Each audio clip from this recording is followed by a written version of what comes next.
Mi nombre es Gabriel Gallegos. Saludos a todos aquellos seguidores de Active Back Ministries, en especial a nuestra comunidad latina. El día de hoy queremos compartir con ustedes uno de los artículos más impresionantes que podemos tener en nuestra tienda virtual. Te invitamos a que te quedes y a conocer más del modelo tridimensional del templo.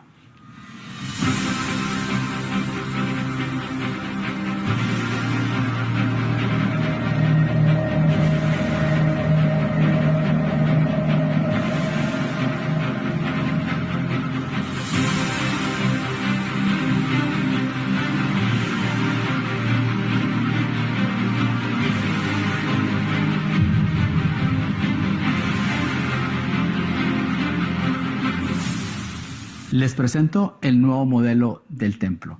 Una de las cosas adicionales que se han agregado en esta impresión es esta base donde está de una manera inclinada, 45 grados. ¿Para qué? Para que pueda enseñarse mejor a nuestra audiencia. O si usted, al igual que a mí, le gusta ponerlo de la manera tradicional y ponerlo en una superficie plana, pues también puedo hacerlo. De esta manera usted lo puede poner en su oficina o en su lugar de estudio o en su lugar de reunión. ¿Para qué? Para que la gente pueda admirar la gran maravilla de lo que se ha podido llegar a hacer. Ahora les voy a invitar a que me sigan acompañando para mirar las siguientes adiciones que se le han agregado a este nuevo modelo.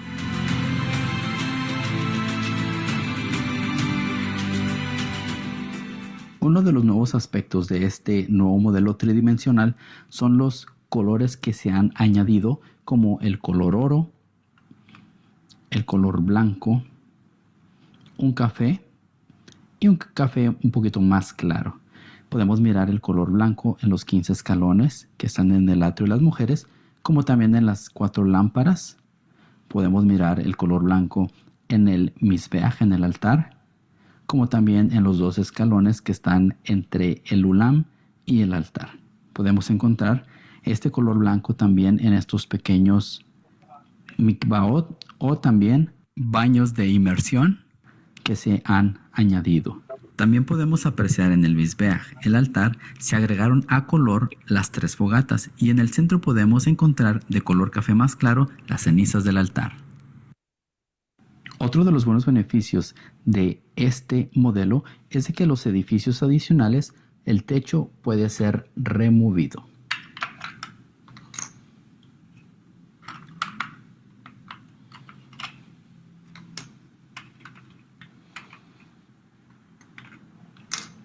En el edificio sureste podemos mirar cómo el área donde el Sanedrín se reunía para hacer sus juicios, y también se ha agregado un color azul en donde está el lavacro para así poder distinguir las diferentes áreas. Les agradecemos mucho a cada uno de ustedes, especialmente a la comunidad latina, por estarnos acompañando. Pueden ir a Jerusalem Temple Studies y buscar la opción tienda o store en inglés y luego buscar modelos del templo y ahí podrán obtener el suyo. Bendiciones y gracias por su apoyo. Shalom.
Shalom, mi nombre es Gabriel Gallegos. Saludos a todos aquellos seguidores de Active Ministries, en especial a nuestra comunidad latina. El día de hoy queremos compartir con ustedes uno de los artículos más impresionantes que podemos tener en nuestra tienda virtual. Te invitamos a que te quedes y a conocer más del modelo tridimensional del templo.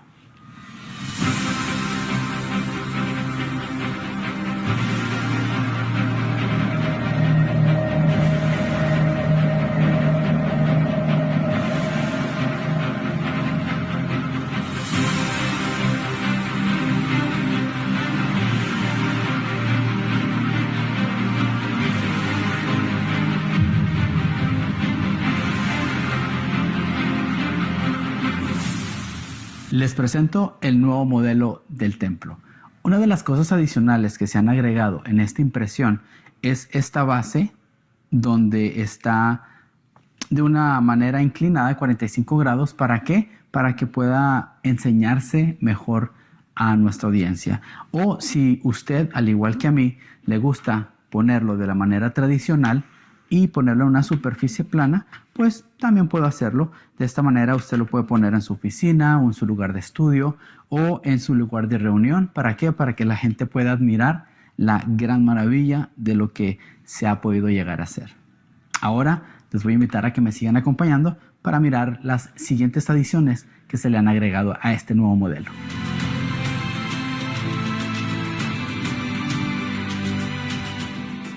Uno de los nuevos aspectos de este nuevo modelo tridimensional son los colores que se han añadido, como el color oro, el color blanco, un café y un café un poquito más claro.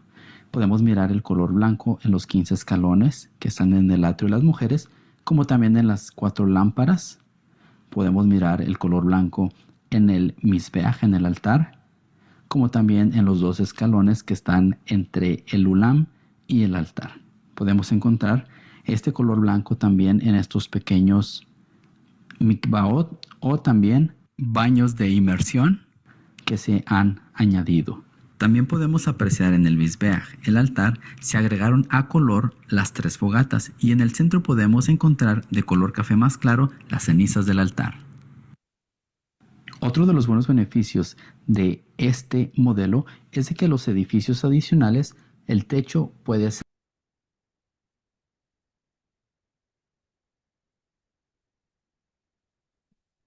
Shalom, everyone.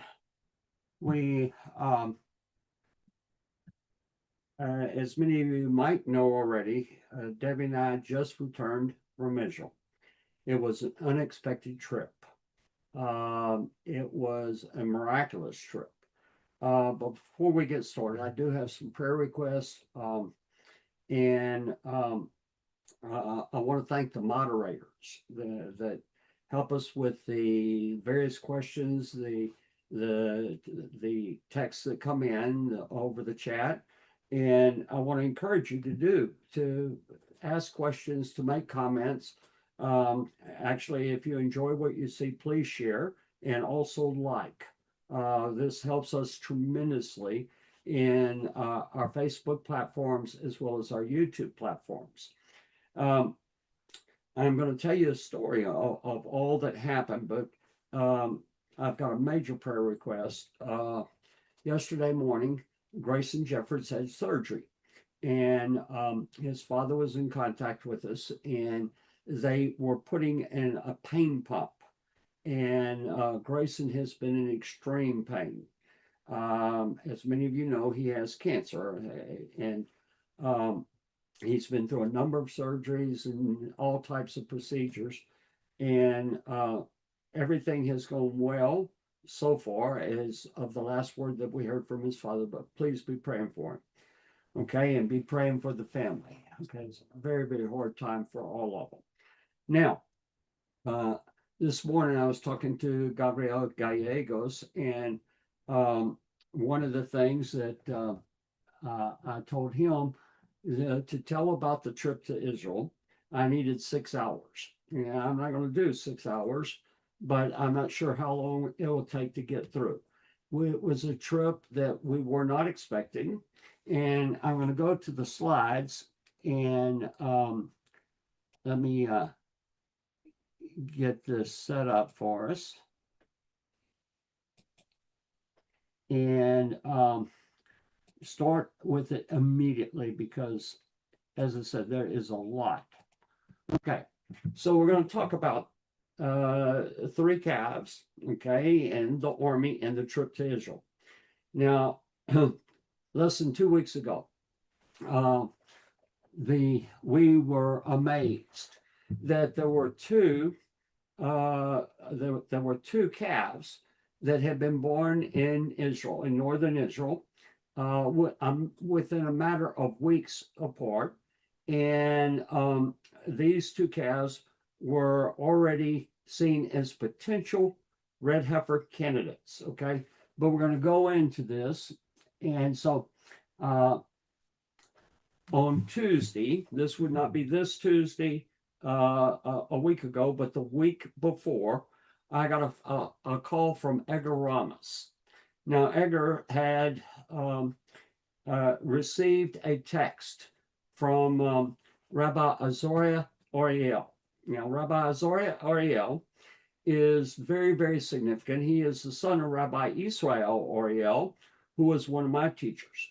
Rabbi Israel Ariel is the leading sage in the last hundreds of years on the Holy Temple. He is the president, the founder of the Temple Institute, and he's getting up in age. His son has become the leading halakhic authority on the Pradama, the red heifer. So Edgar had interviewed him last year for a documentary he's doing, and he got a text from Rabbi Azariah saying there was a third red heifer candidate, red heifer calf, or excuse me, I'm saying it wrong. This calf was not deemed as a candidate until it was inspected and declared such.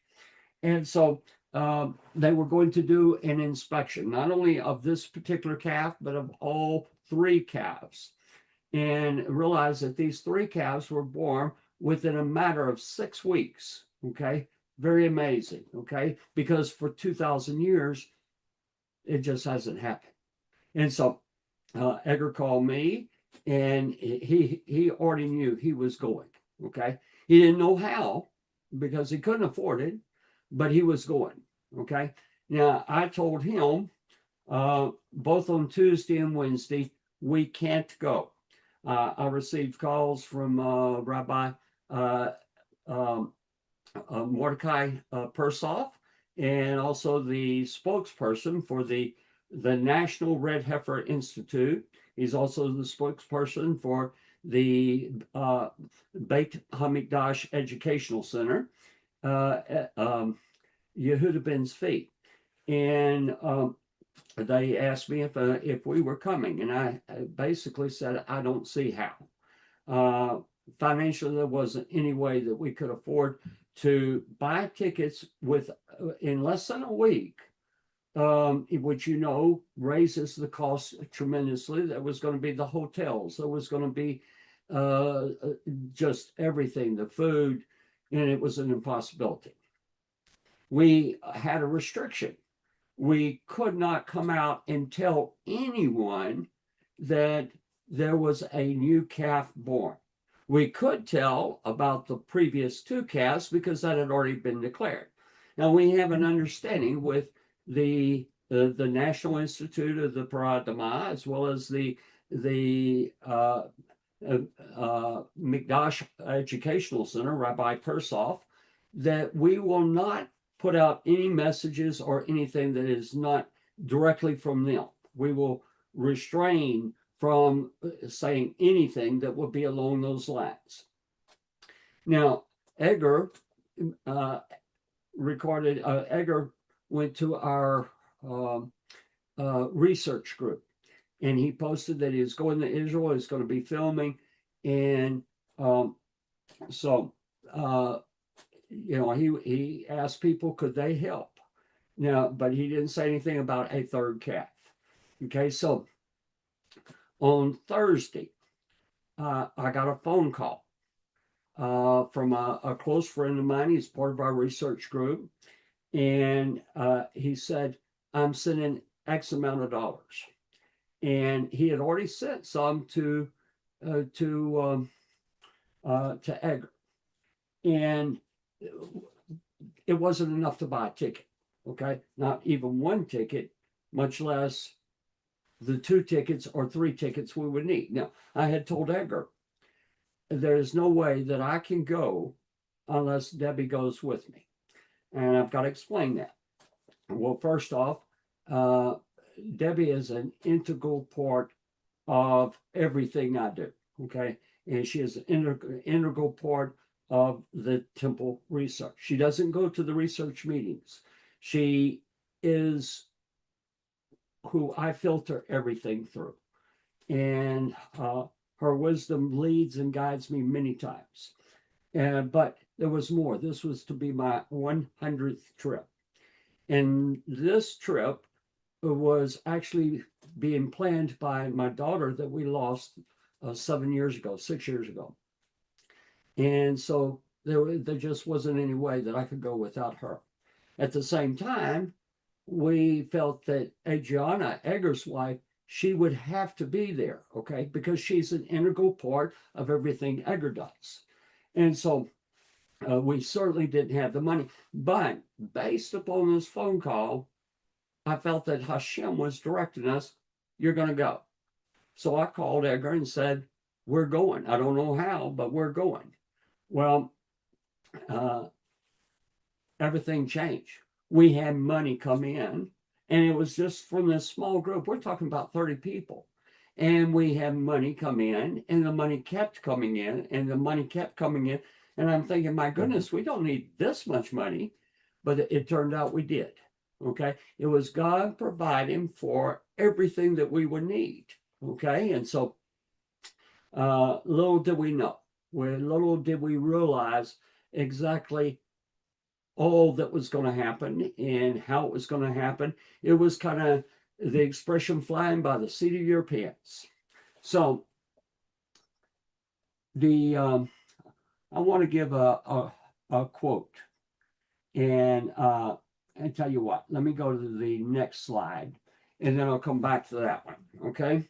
So Edgar called me and he said, listen, they want me to film, but I can take pictures with my phone. I can do little videos with my phone, but we're talking about the Temple Institute and the National Institute of the Parah Dama and the Mikdash Educational Center were wanting to use the video that he would take for their documentation and to release to basically the world. And he said, I'm not a professional. And so he asked me what I feel about his niece. Actually, it's Adriana's niece, Elena, who had gone with him. She's a professional from Mexico that had filmed the first section of all of his documentary, all the interviews and so forth that he had done. And so I told him, I don't know how, but the money's coming in. Go ahead and get a flight for her. So there were 5 of us. Edgar, Adriana, and Elena. They made their flights just fine to Israel, arrived on time. We left on Wednesday, and we had to arrive there. We left on Tuesday. We left on Tuesday to arrive there on Wednesday. And the meeting with the rabbis, the entire Beit Midrash, which is this select group of rabbis that specifically study the Paradama, the red heifer, and all the various halakot that were associated with it. Were going together in vans, and they were traveling up to the north. And we had already planned for Edgar to rent a car because there was photo equipment. We had now 5 people and so forth. Okay, so they made it fine. Now, Debbie and I, for the once in our lifetime, we were ahead of schedule. We had our bags packed. We arrived at the airport well ahead of schedule. And we went in, we checked in at our gate. We were boarded. We were in the first bunch that were boarded. We got in, got our everything stored away. And so it was looking good. It was looking real good. We had kosher meals that we had guaranteed that were going to be on the flight for us, and we were happy. We started taxiing down the runway. And right before the jet went to the high speed where you lift up into the air, the pilot came on over the intercom and he said, "We have to return back to the gate. We have a problem with the aircraft." So we went back to the gate and we sat there for 3 hours on the jet while they worked on it. In the meantime, we knew we were going to miss our connecting flight out of Munich.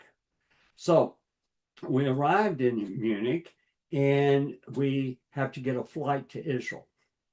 Only problem was that the only flights that they had available at first was a flight that would get us there after the whole event with the 3 calves up in the north. And so that wasn't going to work. So we said, "Do you have anything else?" And they said, "Yes, we have one other flight, but it goes to Abu Dhabi, okay, on the United Arab Emirates on the Persian Gulf." And so we said, "We'll take it." And that would put us the following, we would get there. We would basically have no downtime at Munich. We would go from there, get onto a jet to Abu Dhabi, fly to Abu Dhabi, get off that, get on another jet to fly back to Israel. Okay. And so no meals, because we didn't have kosher meals, and what they had, they didn't even have things that Debbie could eat. I'm not a vegetarian meal type person, but I would have ate that as long as everything was kosher. They didn't have it. It wasn't an option. At any rate, we get to Ben Gurion on Thursday, the day of the inspection. They were leaving from Jerusalem at 9:30 in the morning. We arrived at 11. And so we had to rent a taxi. And believe me, taxis in Israel are not cheap. And that's where all of a sudden you start realizing why the certain amount of money that came in had come. There were going to be all types of things like this. So we drive up to up to the north, and we get there in time for the inspection of the 3rd calf. Okay, and so when we came in, now this is not because we're people of note. It was because Yehuda ben Zvi told everybody the story of how many hours we had traveled in order to get there. And as we came in, the rabbis all clapped. Okay, and that was special. Okay, so I want to go back before we go into the slides. Back years ago, I'm going to say, my goodness, probably 20 years ago, if not more, Rabbi Chaim Richmond had come out to meet with one of our groups. And he was asked a question from one of the people we had with us. about a rabbi in the United States had made a statement about a certain teaching. And the question, I don't remember what the question was or what the text was, but he asked Rabbi Richmond, what do you think about this? And Rabbi Richmond stated, Jews in Israel read a different Torah than Jews in the United States and abroad. And that was amazing. People were looking around like, what do you mean? Well, what he meant was that your perception changes when you're in the land and you see things different. You feel things that different. You pick up a Tanakh and you read the text and you see that text, and much of the text goes right over the top of your head. Okay, so in the materials that we have to work with, we have the Tanakh. Okay, so the Tanakh. We also have the liturgy, the Siddur.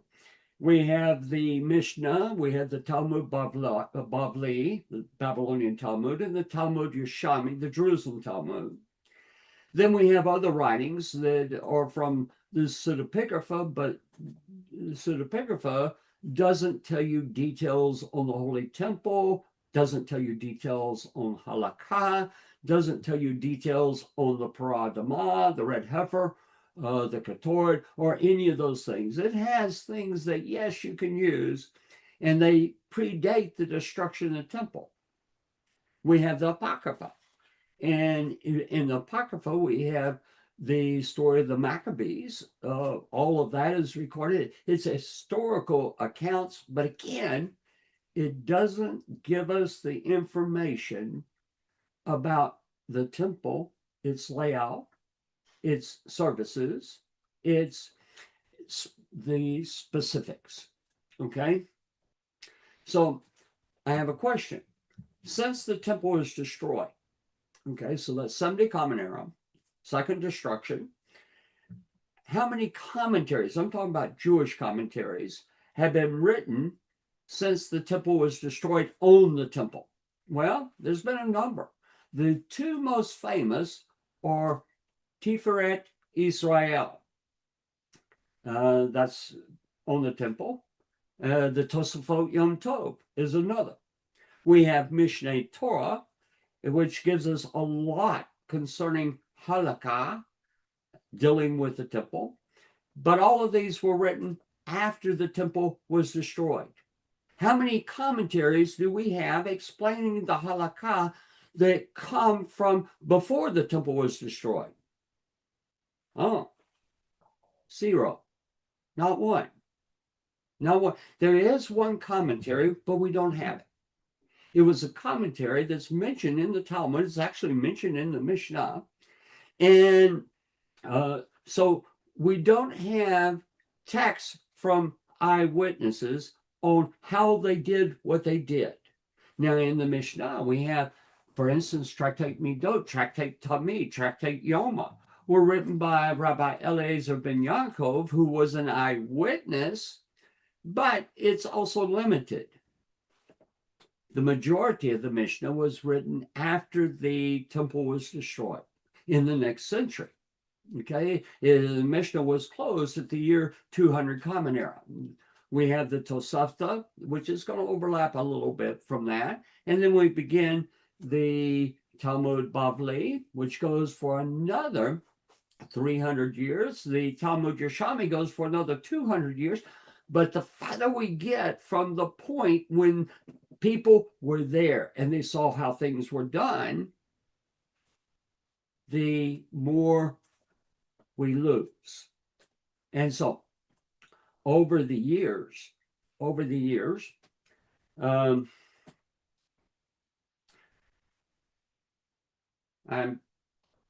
pretty sure I'm going to have to go grab a book. No, I can do it here. Okay. Over the years, what evolved were opinions on how things were done. You know, there's a world of difference in executing something as opposed to just reading about something. When you execute something, whenever you go forward to do it, there's always things that you weren't thinking of. There were situations that you had no idea would come up, and you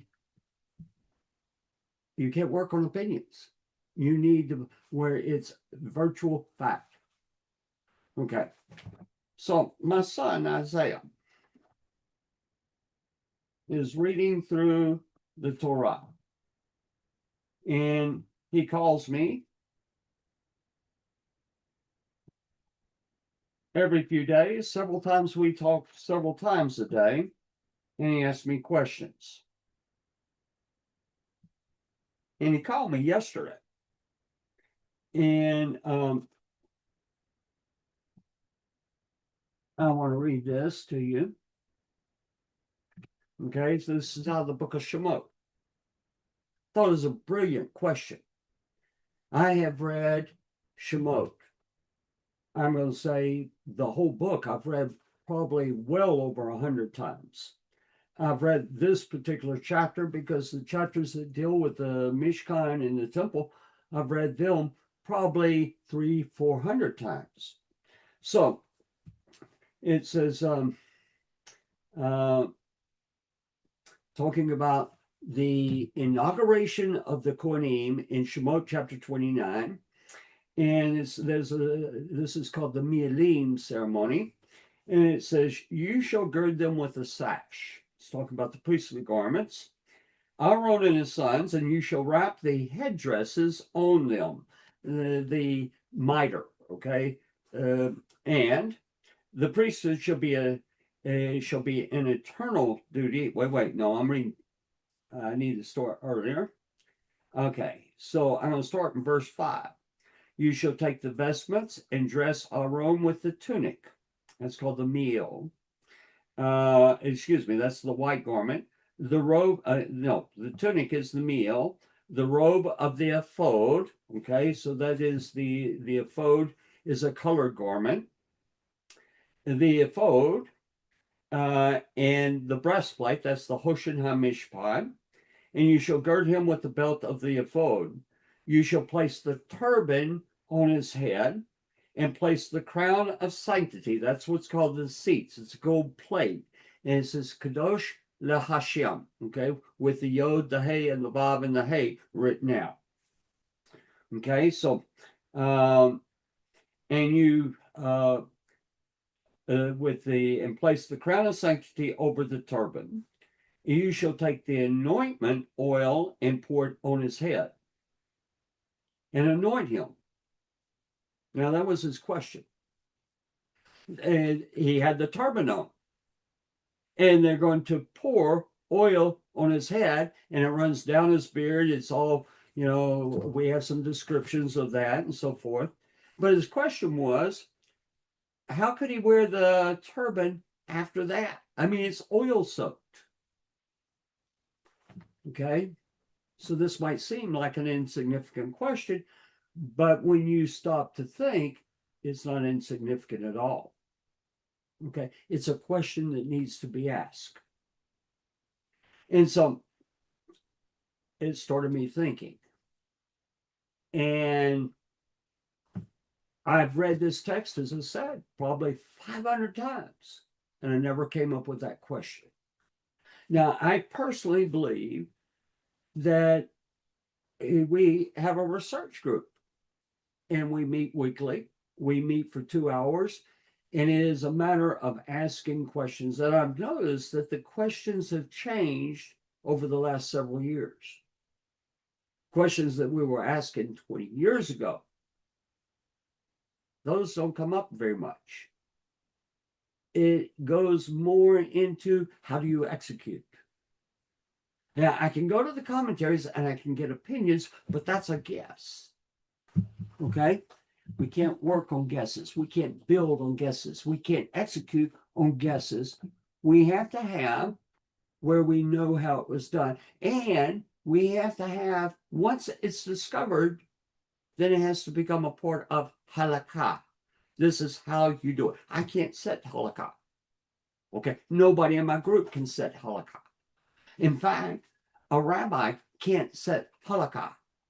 Halakha has to be set by the Sanhedrin. Okay, now they can interpret halakha, but we have something that we have to have. All right, let's go back. We're going to go forward. And I'm going to start showing you what we saw. Okay. So these are thou shalt take the garments and put upon Aaron the coat and the robe with the ephod and the breastplate, and gird him with a finely wrought girdle. This is very interesting, this finely wrought girdle of the ephod. And thou shalt put the mitre on his head. I'm going to come back to this later, okay? The finely wrought on his head, and put the holy crown upon the mitre. Then shalt thou take the anointing oil, pour it on his head, and anoint him. So this is an article I didn't write. This is an article from Eliyahu Berkowitz, and it came out in Israel 365. And you can go to Israel 365, look up Eliyahu Berkowitz, and I would encourage you to download this article and read it and reread it and again reread it. Okay? But the article is called A Third Calves Barn, Rabbi's Race to Examine the Herd Israel Has Waited 2,000 Years to Raise. Okay, now I want you to notice at the bottom, it says Red Heifer photo courtesy of Mikdash Educational Center, not for republication. Everything we do. Now, when Eliyahu came out with this article, he was there early in the day. I didn't see him. But I checked with Rabbi Persov. Is the article that Eliyahu put out, has that been sanctioned by the Beit Midrash? And he said yes. In fact, Rabbi Persov himself supplied Eliyahu with the material. So I wanted to use this. We have lots of pictures of these calves. I could show you pictures that you get tired of looking at all the pictures of these calves, but this will give you enough to be able to see. Okay.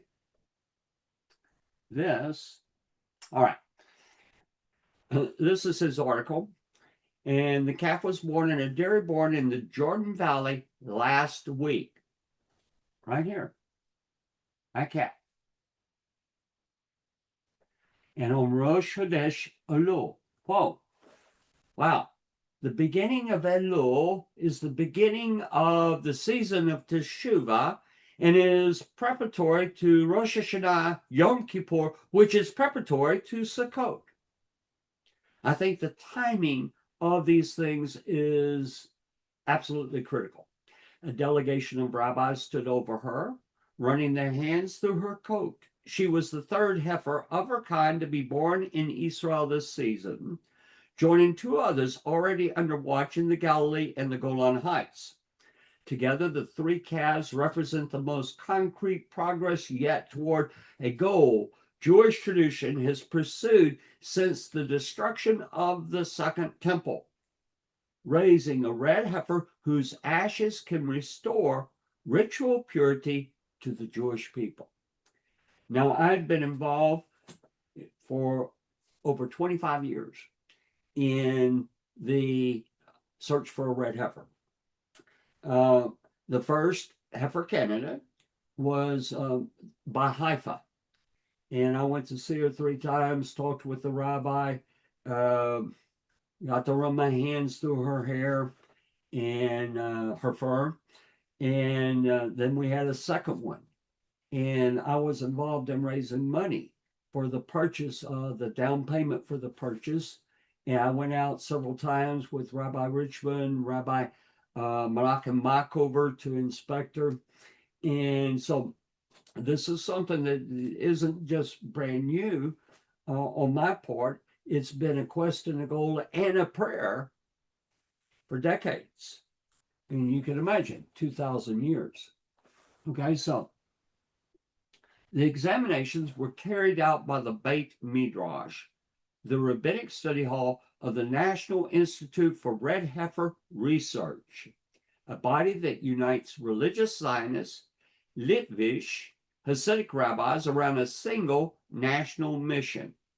Members of the Institute traveled to all three forums in a single sweep, checking the cast from tail to head for the disqualifying flaws that have derailed nearly every red heifer candidate in living memory. Now, I want to interject something.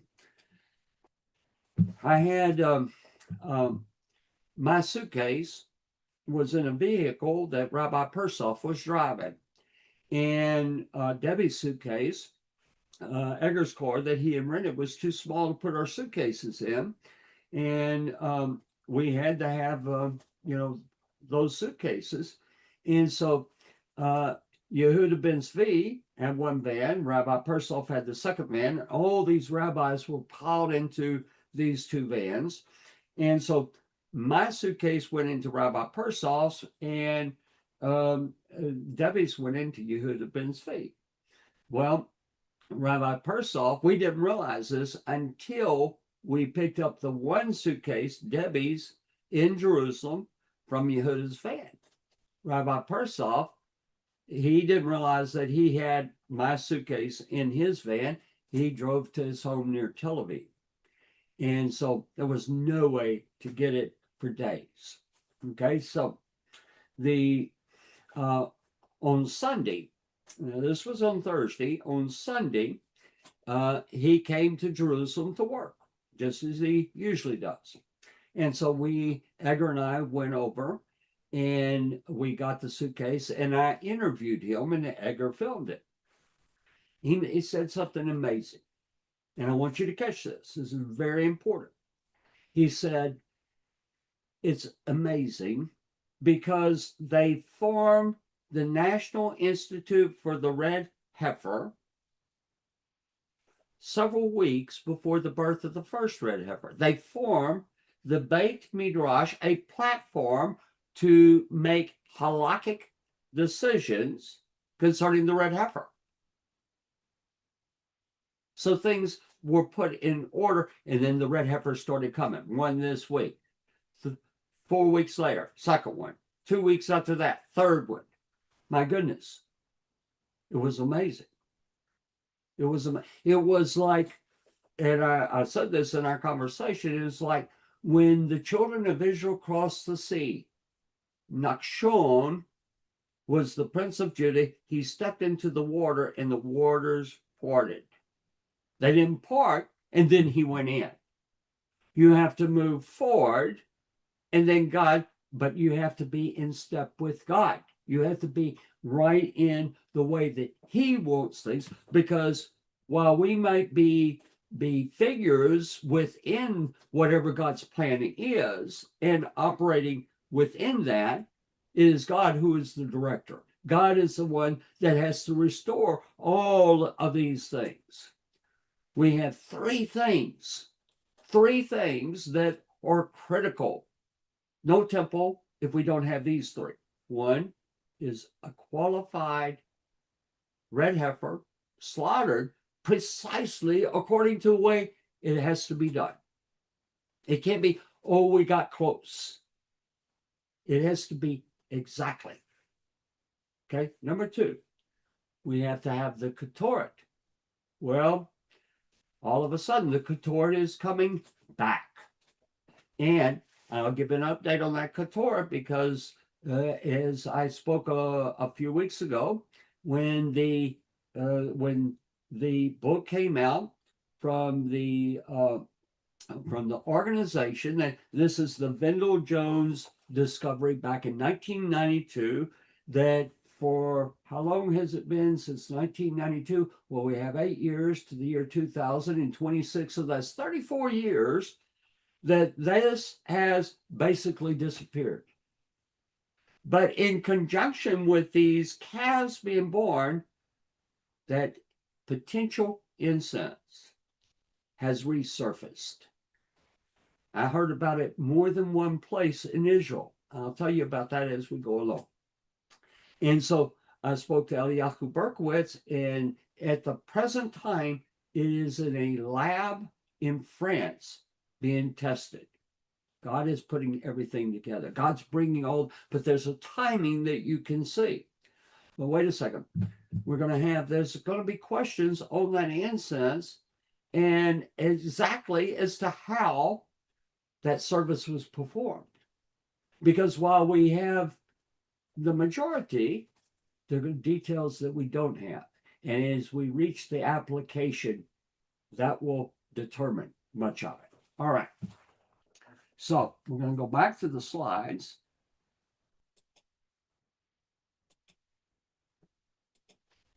All right. So the requirements.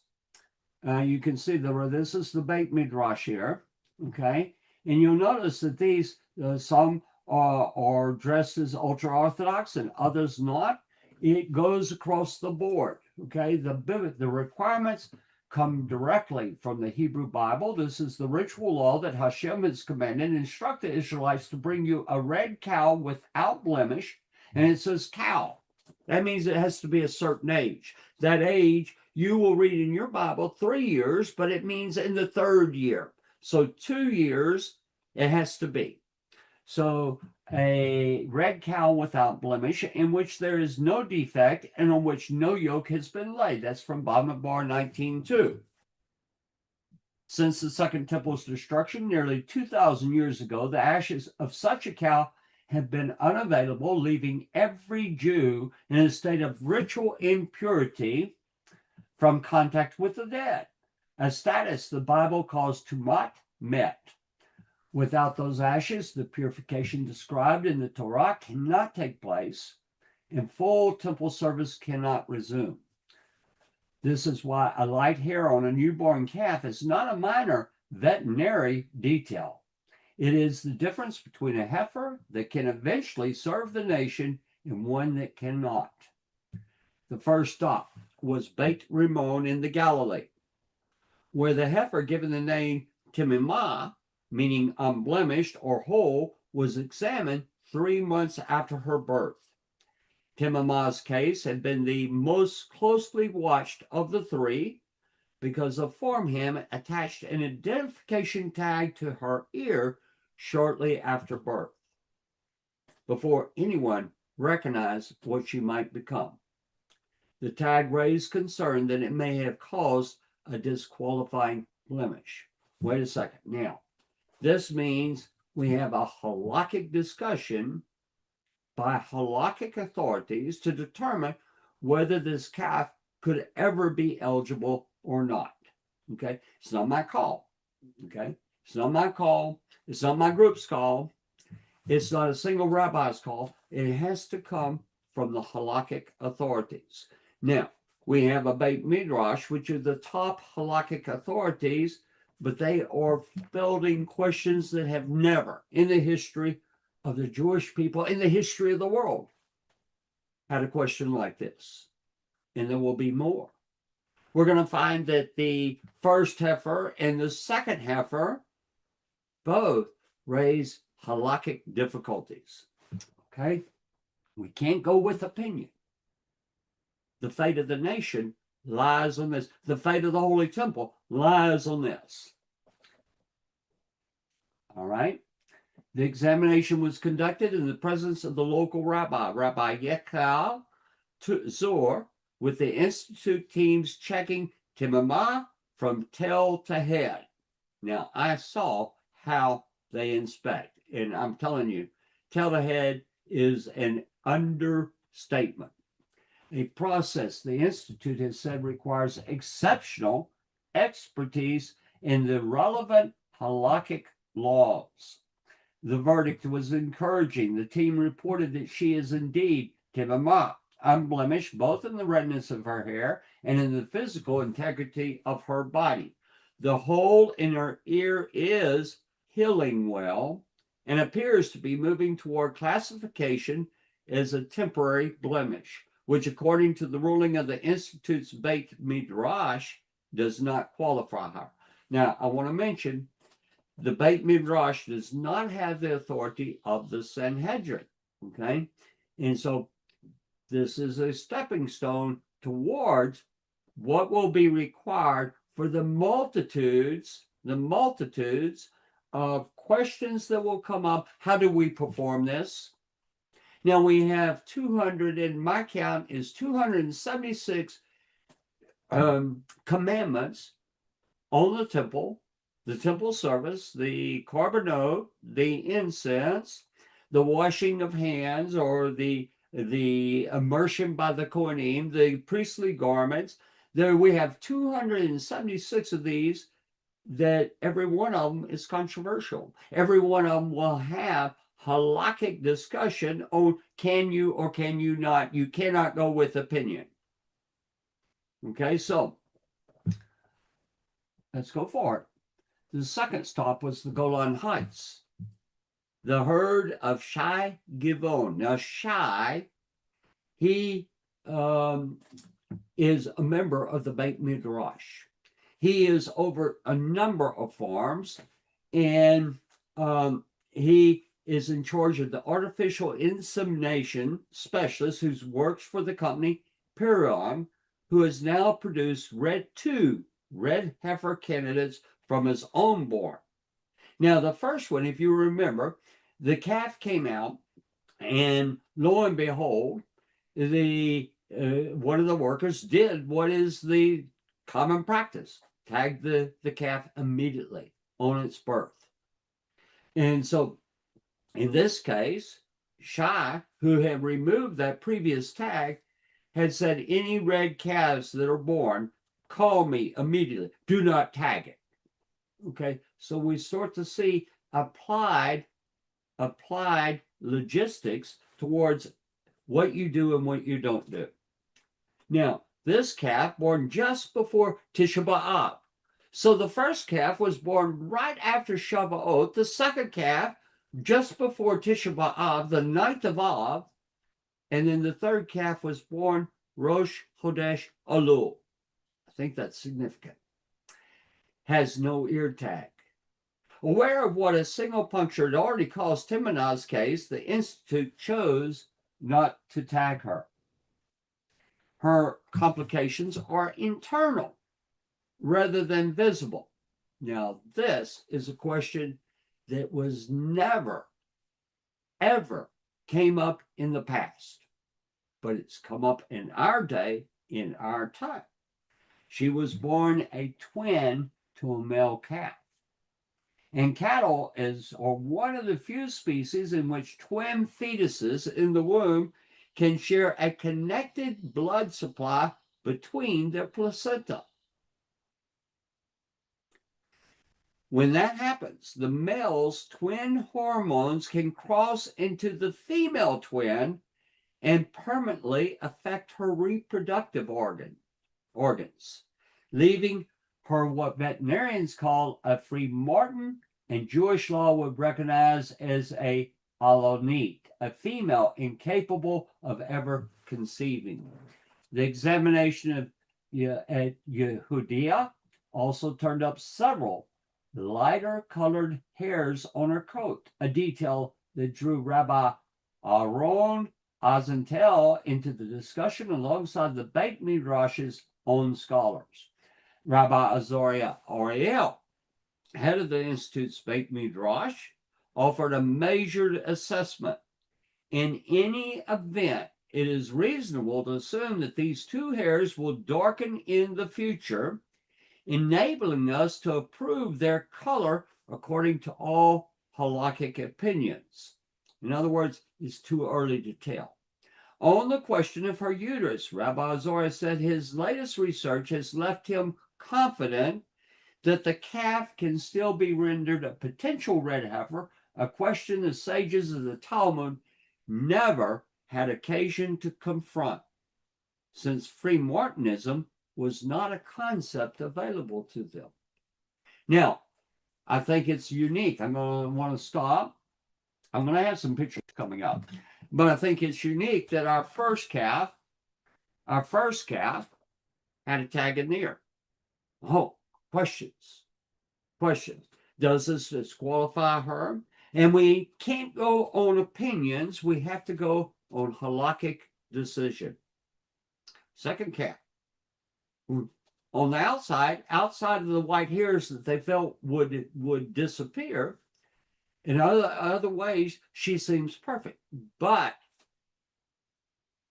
because we're not 2,000 years ago, and because of the botanical sciences and so forth, the veterinary sciences, we know of this situation. And does an internal blemish, if this could be called a blemish, it's an irregularity, does it disqualify her from being a candidate? Again, we are at the status of we can't work on opinion. We have to have halakhic decision, and that halakhic decision has to be from halakhic authorities. Okay, so we're going to look at the third heifer.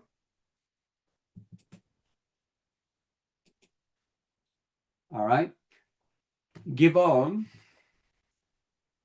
has described the pace of these births as more than coincidence. That's Shai Givon. Following the birth of the calf in his herd, he said he has fielded questions from across the Jewish spectrum, from Hasidim and Litvaks to secular and religious Jews alike, and carried it as a sign that the Jewish people are more attuned than ever to the temple and to restoring purity to Israel. I would call it an awakening. The third and newest heifer.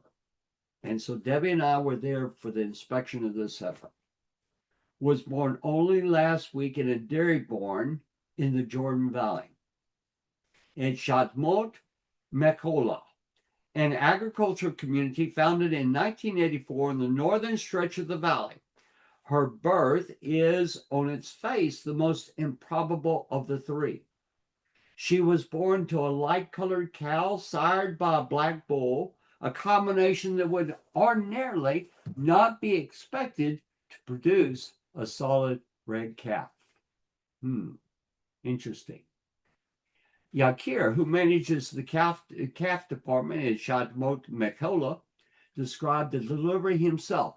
Usually, the cows give birth on their own, and consequently might not be discovered for a day, 2 days.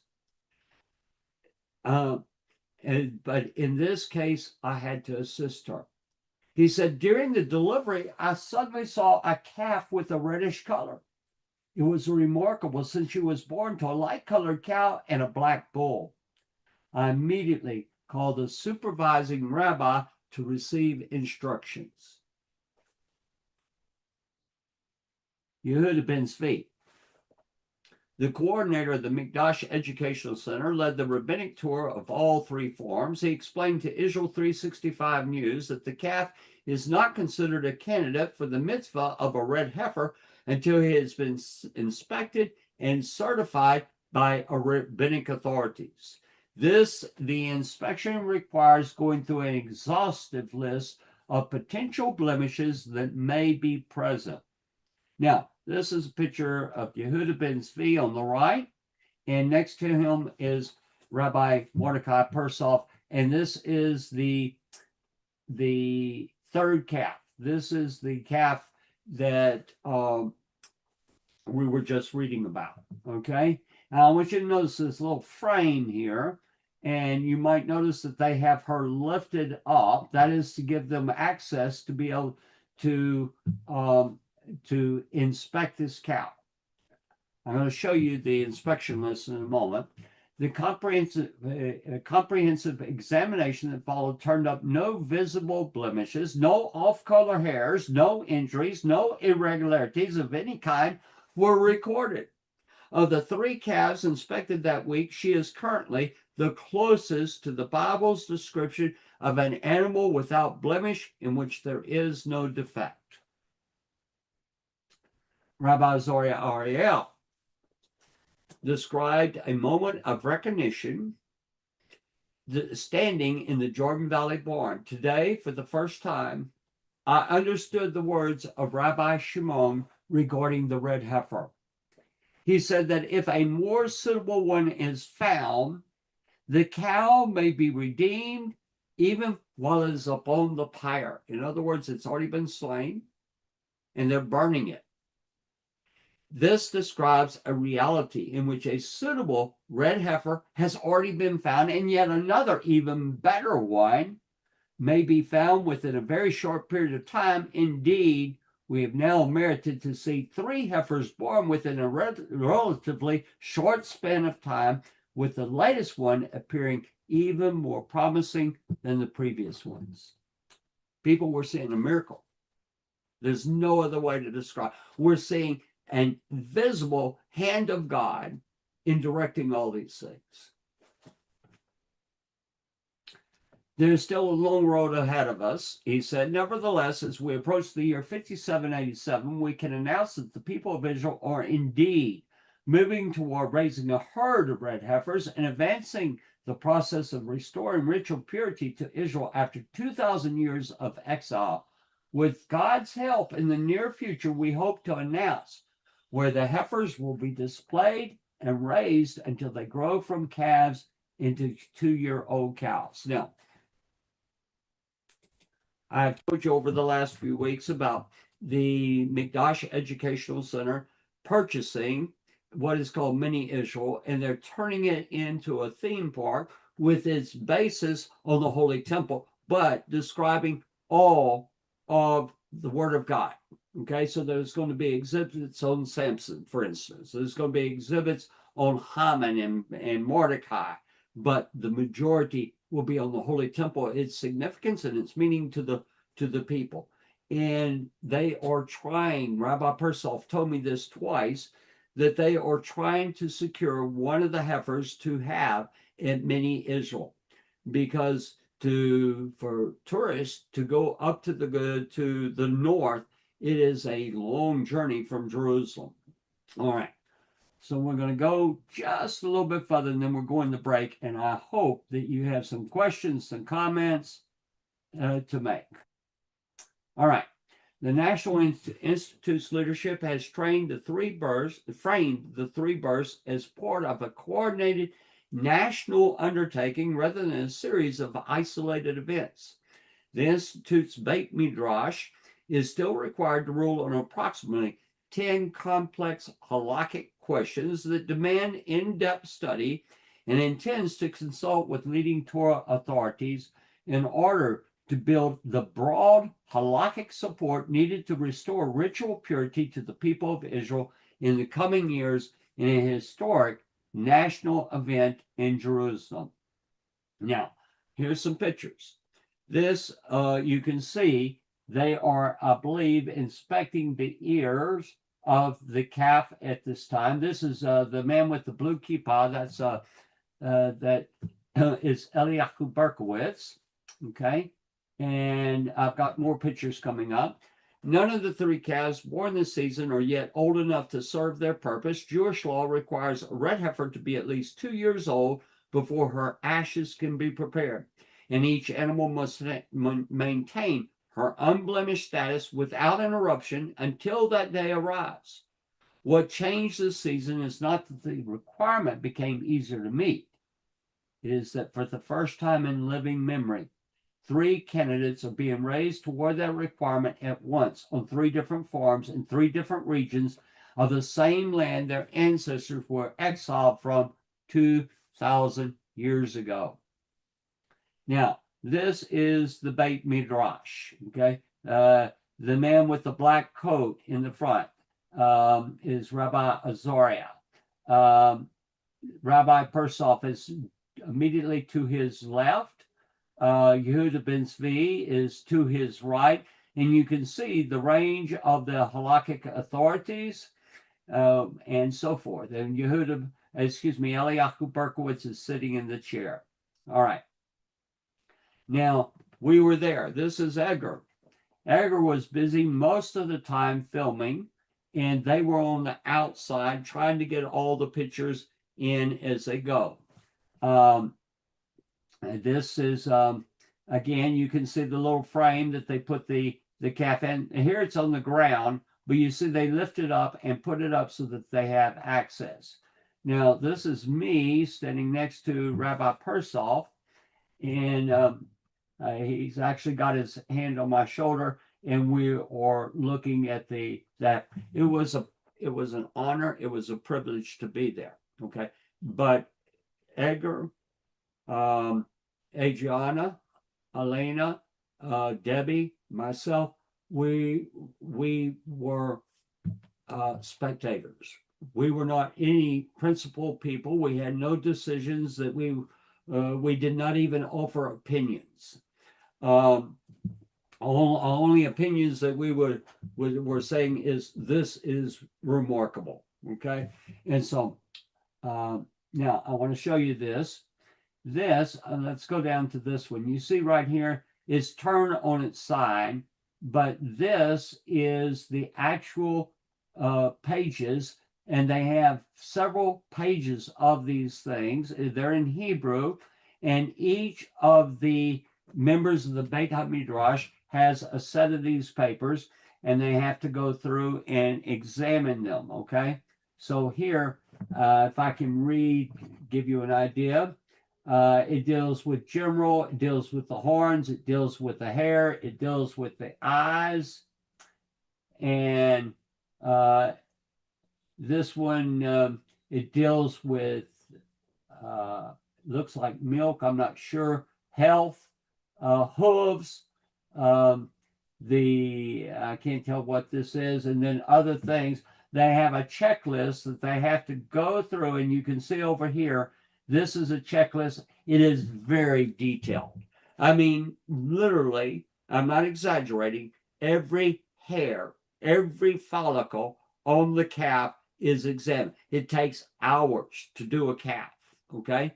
And they go through and they inspect, and you've got all of these have to do their own inspection, fill out this form, and it's only with 100% consensus that they say she is now a candidate. So the inspection list is quite remarkable. All right, we're going to stop for a moment. We'll take a break, and we are going we're going to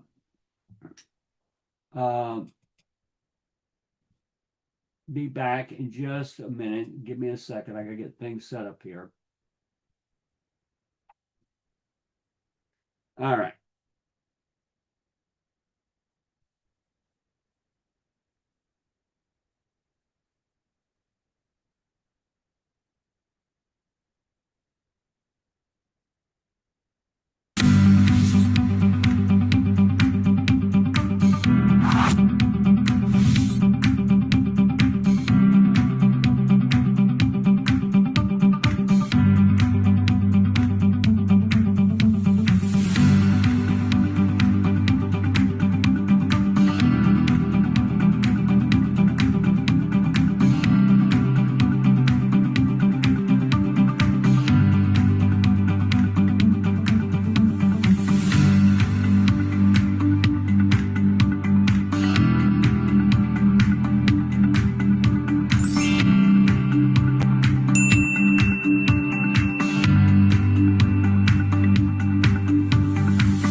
Shalom, mi nombre es Gabriel Gallegos. Saludos a todos aquellos seguidores de Hacktivac Ministries, en especial a nuestra comunidad latina.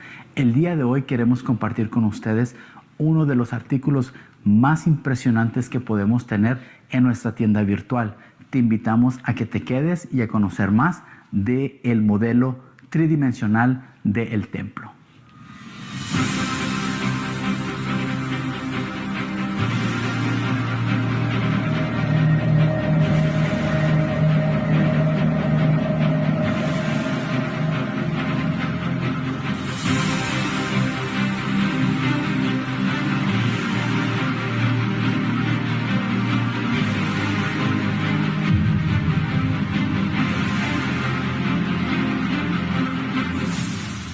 Les presento el nuevo modelo del templo. Una de las cosas adicionales que se han agregado en esta impresión es esta base donde está de una manera inclinada de 45 grados. ¿Para qué? Para que pueda enseñarse mejor a nuestra audiencia. O si usted, al igual que a mí, le gusta ponerlo de la manera tradicional y ponerlo en una superficie plana, pues también puedo hacerlo. De esta manera usted lo puede poner en su oficina o en su lugar de estudio o en su lugar de reunión. ¿Para qué? Para que la gente pueda admirar la gran maravilla de lo que se ha podido llegar a hacer. Ahora les voy a invitar a que me sigan acompañando para mirar las siguientes adiciones que se le han agregado a este nuevo modelo.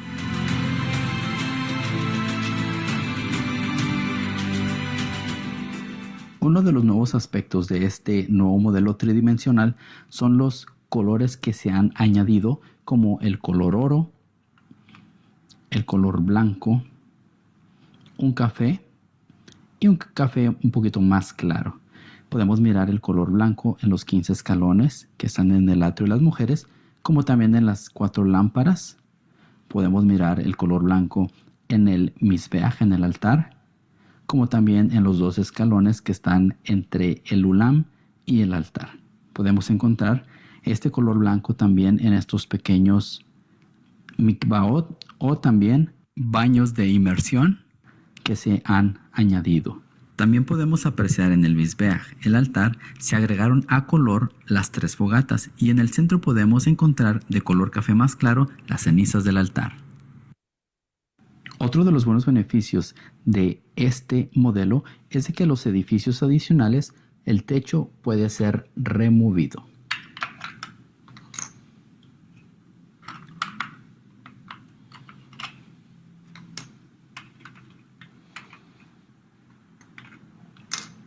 En el edificio sureste podemos mirar cómo el área donde el Sanedrín se reunía para hacer sus juicios, y también se ha agregado un color azul en donde está el lavacro para así poder distinguir las diferentes áreas. Les agradecemos mucho a cada uno de ustedes, especialmente a la comunidad latina, por estarnos acompañando. Pueden ir a Jerusalem Temple Studies y buscar la opción tienda o store en inglés y luego buscar modelos del templo y ahí podrán obtener el suyo. Bendiciones y gracias por su apoyo. Shalom.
Mi nombre es Gabriel Gallegos. Saludos a todos aquellos seguidores de Hacktivac Ministries, en especial a nuestra comunidad latina.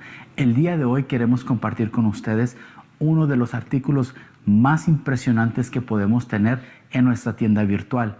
Te invitamos a que te quedes y a conocer más del modelo tridimensional del templo.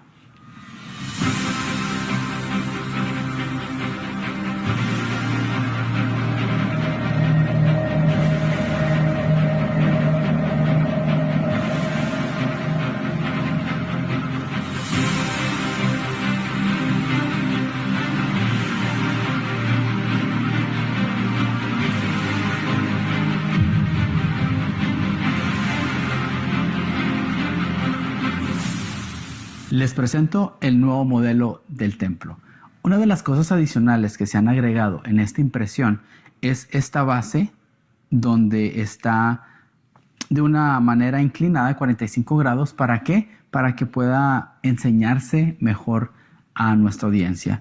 O si usted, al igual que a mí, le gusta ponerlo de la manera tradicional y ponerlo en una superficie plana, pues también puedo hacerlo. De esta manera usted lo puede poner en su oficina o en su lugar de estudio o en su lugar de reunión. ¿Para qué? Para que la gente pueda admirar la gran maravilla de lo que se ha podido llegar a hacer.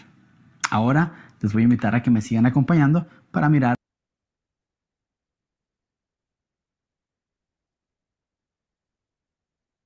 All right. Before we start, I want to encourage you to, first off, if you believe that this is a coincidence, let me know. But if you believe that this is the hand of God putting together something so beyond belief, let me know that. I'd like to hear from every one of you, and I want your questions. I want your comments. Also, if you're enjoying what you're saying, please share it. And also, especially on YouTube, if you're not a subscriber, if you would subscribe, we tried to get up to 1,000 followers. Okay, that will help us tremendously. Please remember Grayson Jeffords in your prayers. And we're going to get going because I've got quite a ways to go here. And let me get the slides back up.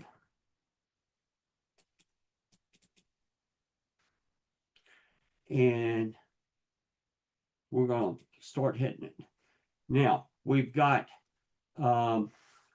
major things that we're going to be talking about that'll move away from the Heifers. Okay, so Edgar and Adriana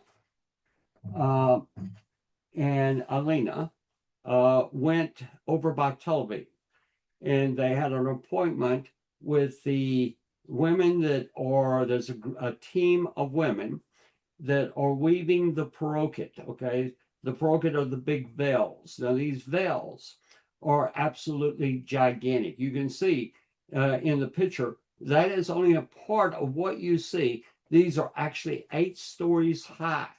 They are 4 stories. If you were to go across the width, it would be equivalent to a 4-story building. Okay, so you have 2 types of weaving. And there's a story that's associated with this. I met this lady back, I'm going to say 20 years ago. And in the first picture on your left, that's Alina. That's Adriana's niece, who is the professional videographer. And then, of course, you see Edgar in this picture. Let's go to the next picture. And here you see Adriana. And Adriana actually got to do some of the weaving with them. Okay, so this is the absolutely amazing. You have 2 types of weaving. Let me, and I'm not going to go into the words. We'll do a session on the weaving later, okay, where we go into the various detail. But you have, for instance, the priestly garments are woven, and Each are woven on a loom, and they have to be built for measure for each coin. They have to fit, but it's a straight weave. Okay. However, you have on the priestly garments, and let me grab a book real quick, and I'll show this. Hopefully, I can grab it quick.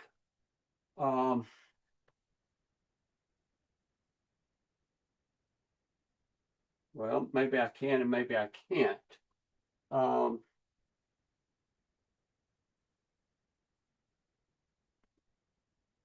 want to show a picture of the priestly garments.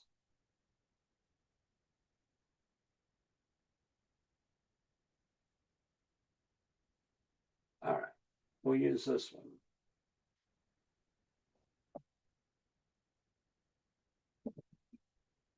This is a book from the Temple Institute called The Holy Temple of Jerusalem. This is back from years before.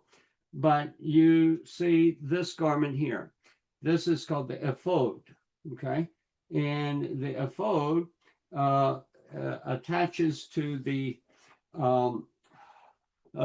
priestly garments, and it's a straight weave, okay? But here we have what's called the Hoshin HaMishpat.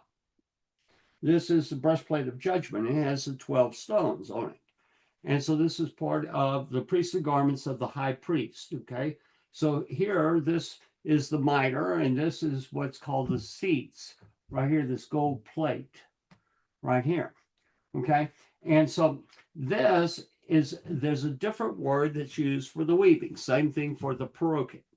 Okay, so here, in this special type of weaving, they have to weave in designs that go through the fabric. Now, the paroket is 1 tefach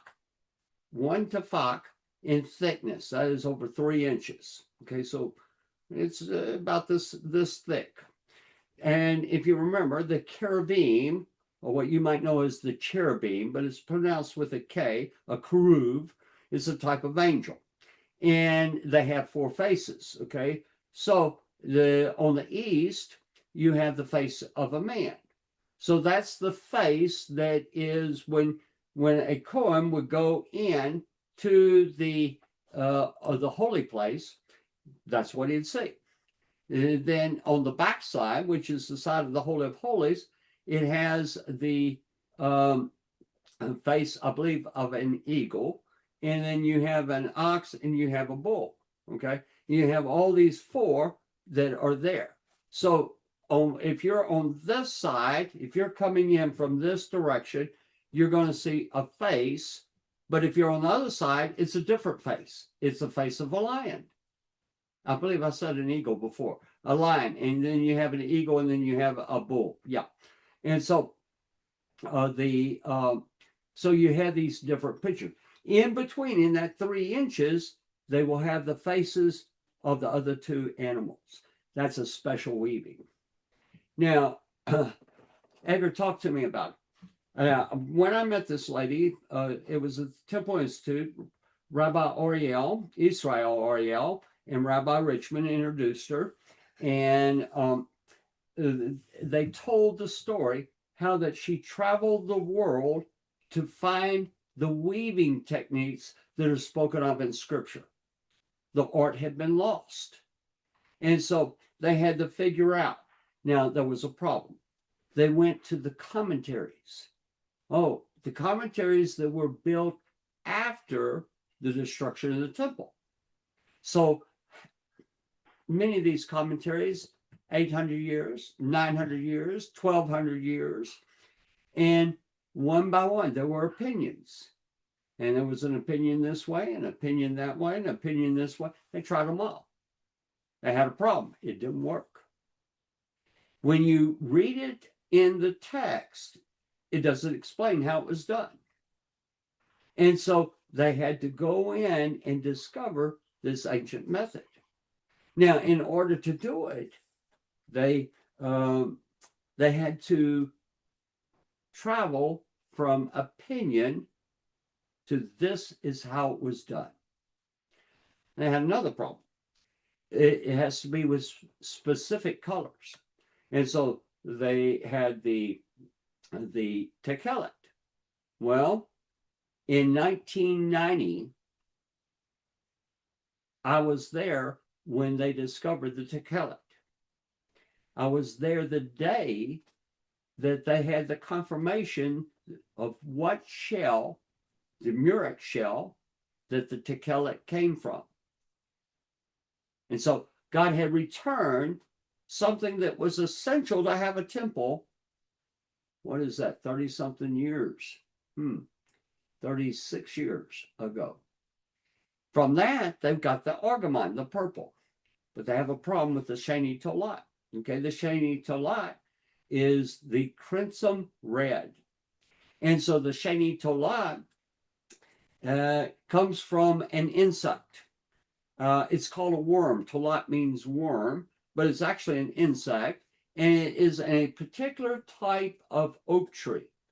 And these trees were thought to be extinct in the land of Israel. And back, I'm not sure when. I actually have pictures, and I'll see if I can find the pictures and show them to you.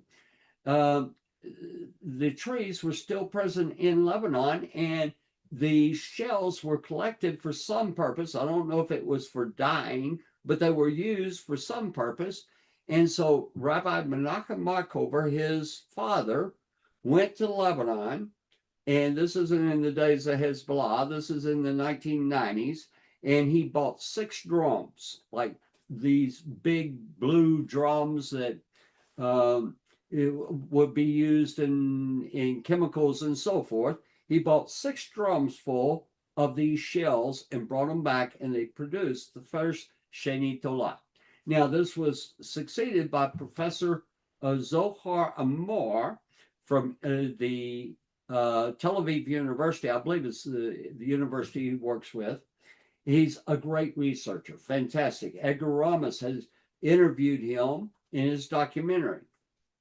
And Edgar sent me today his paper, very extensive paper, on the sheni tolat. And so he found there was a mountain in Judea, Samaria, where this tree still existed, and they found the insects there. But they have a problem.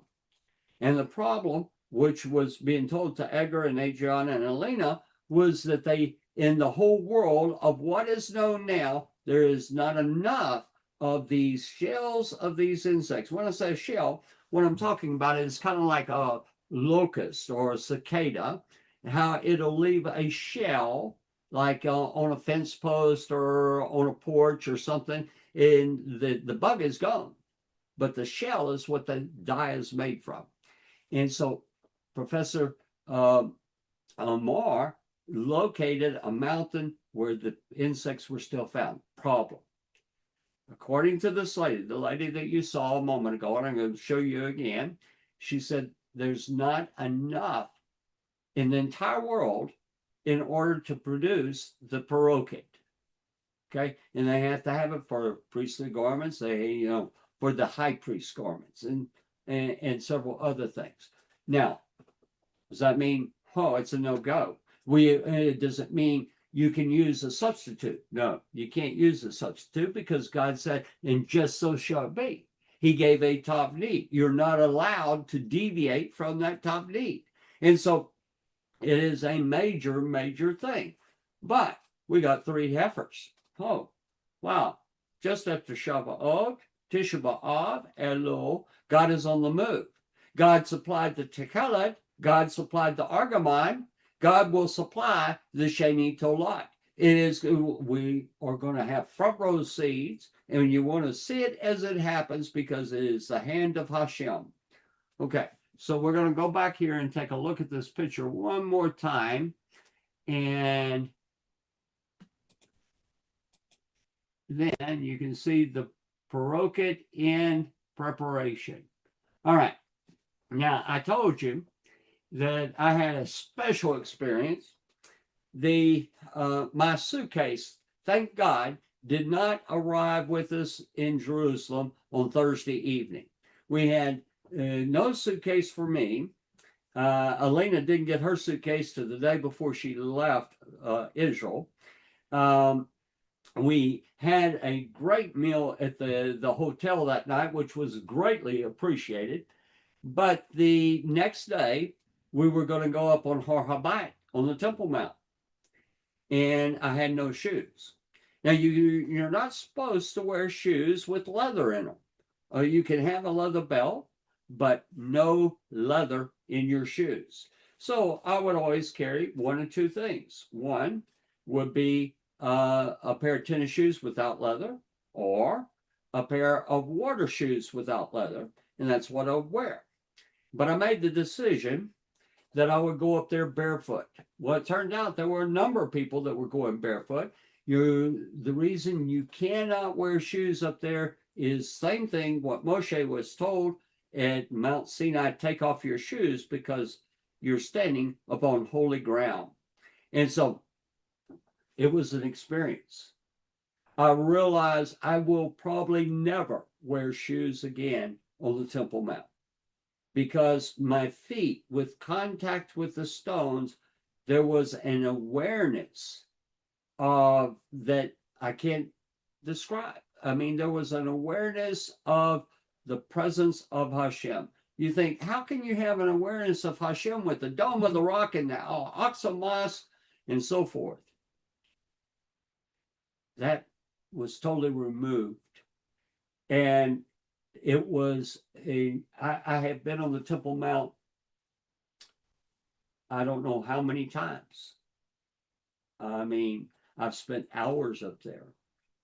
You're not allowed to spend but a few hours at a time, but I've been in there so many times. And I've been in places that hardly any other non-Muslim has been. But this was a highlight. And I thank God that I didn't have my suitcase and I didn't have my tennis shoes. And we got around on the eastern side, and we were in a group. The army was going with us. We were in a group, and everybody was praying the Amidah and praying prayers. And we were looking towards where the temple building was, and we got to prostrate.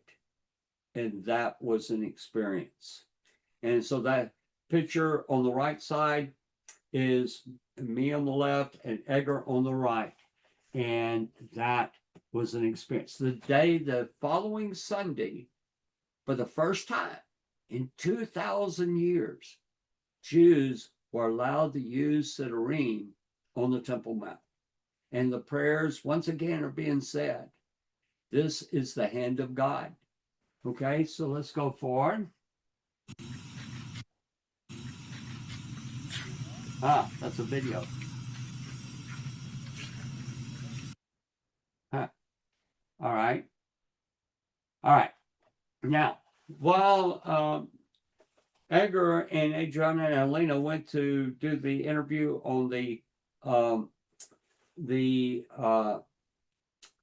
Paroket,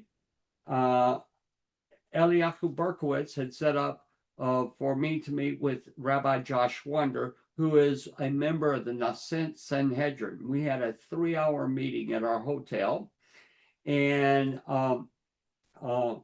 this was a tremendous thing. I'm hoping to be able to work with him on other things down the way, but here we had where God was opening doors, and I just thank God for all of this. Okay, so we had a meeting in the hotel. We have worked for years with the Army. We formed what was called the David Fund. And back in the 1990s, we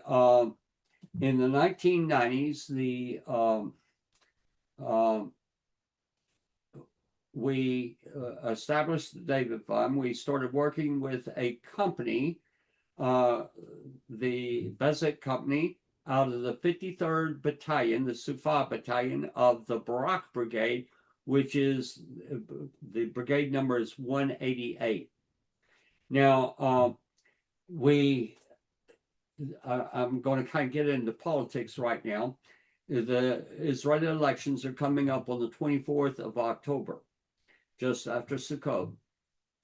And the guy that is running against Bibi Netanyahu, one of the things that you need to know is that he is the one that basically destroyed the Israeli army. He did away with several of the tank brigades. He made rules that no one could visit a military base. You could not give money to any of the units of the army and so forth. All of that got changed in 2023 on October 7th. And so we reinstituted the David Fund, and to date, we have been able to raise a little bit over $350,000. The majority of it has gone to the Barak Brigade. We have everything from medical kits to bulletproof vests to screens that they put over the tanks that protect a parked tank from drones exploding against it. And I mean, there's all types of things. And so Roy Shaposhnik, who I do regular updates, myself and Gila Trebich and Roy E., he is the head of the Barak Brigade Association. He is also the Sagan, or the Deputy Brigade Commander of the Reserve Brigade of Barak. And so I'm going to show you a picture of Roy in a few moments.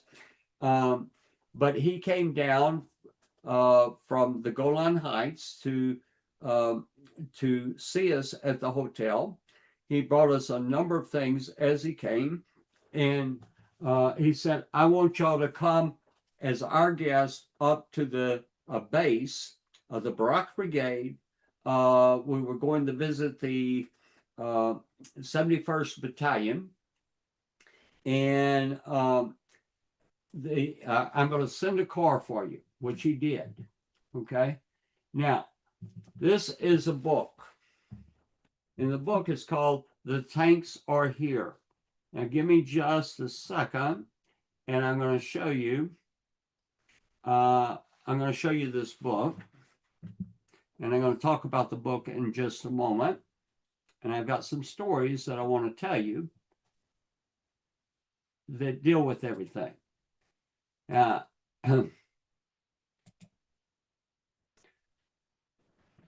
right. So let me stop sharing, and here. This is the book, okay? And what it says is the tanks are here, okay? And so here you see the events of October 7th, and you see that the book is 100% in Hebrew. There's no other illustrations other than this cover. Now, let me go back to the slides. And this book is coming out in English.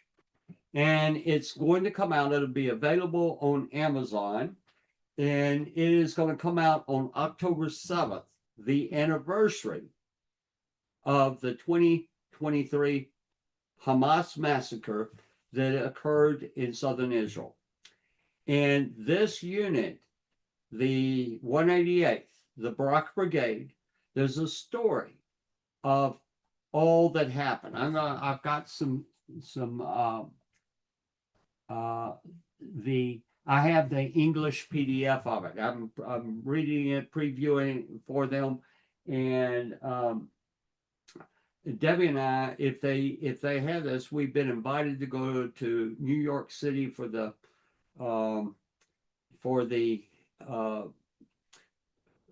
where they come out and release this book publicly. Okay. Now, this is in the English edition, and I want to read this because I want to tell you the story of what the brigade has to do with this. It says that tragically is the baseline of this narrative. There was no victory on that accursed Saturday. Every single moment of that day was a searing defeat, a catastrophic disaster, an unfathomable pain. The gates of hell swung open, and a black cloud blanketed the land.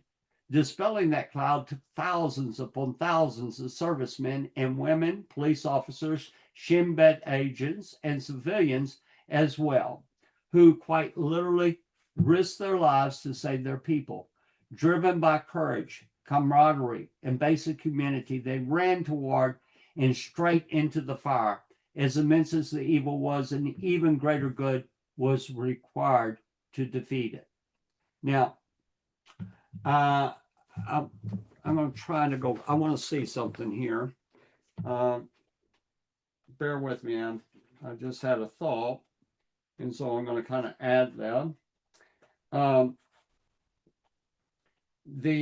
The road. I was hoping there would be a map that you could see that was plain, but one of the big questions is why did it take 6 hours for them to respond? In the South, the units that were there were 2 units that were there in these communities. Hamas got in and massacred, carried away some armed captives, but for the most part, they slaughtered the soldiers in their sleep. Okay, so it was hundreds of deaths. The call went out early in the morning for soldiers to report to their units. Many first responders jumped into their cars, took off to the south. Individual soldiers jumped into their cars, took off to the south.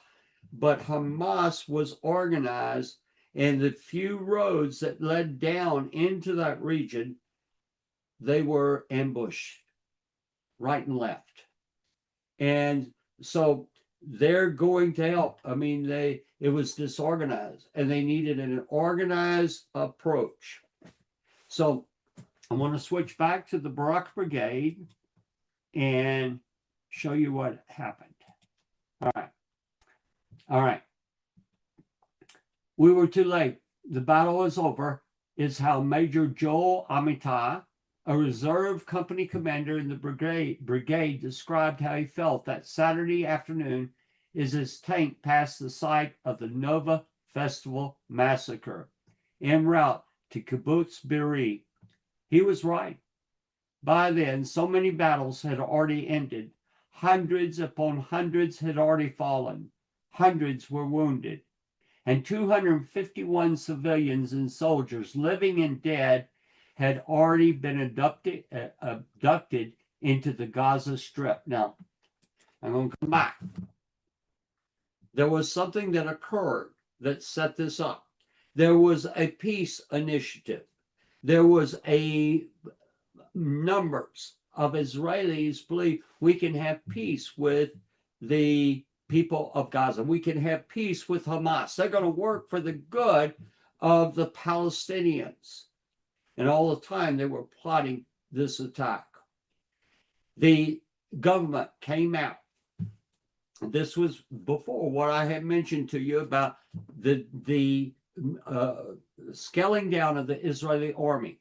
And it was on this platform of peace. We have peace. There's not going to be war. We don't need such a big army. We're paying taxes for all this. And so not only did they do away with the brigades that were there to protect the people, not only did they reduce the size of the army in all of these things, put all these restrictions on, in each community they have what were called first responders. We have that. We have first responders when a hurricane comes in, when a tornado comes in, when a disaster comes in. But a first responder in Israel, he's not only going to meet those kinds of emergencies, he's there to protect the community when the terrorists come. But they said, oh, it's not necessary that everybody have a weapon. So all the weapons, even the weapons of the first responders, were put into community rooms. They were locked. And so the people, what they had, if they had, were pistols. When Hamas came in, They knew the location of every single one of these rooms. And so that's the first thing they secured. They got the weapons of the community. And then they went through systematically slaughtering each household and doing horrible atrocities, throwing burning babies, infants, into burning fires. What they did to the women can't be described. At any rate,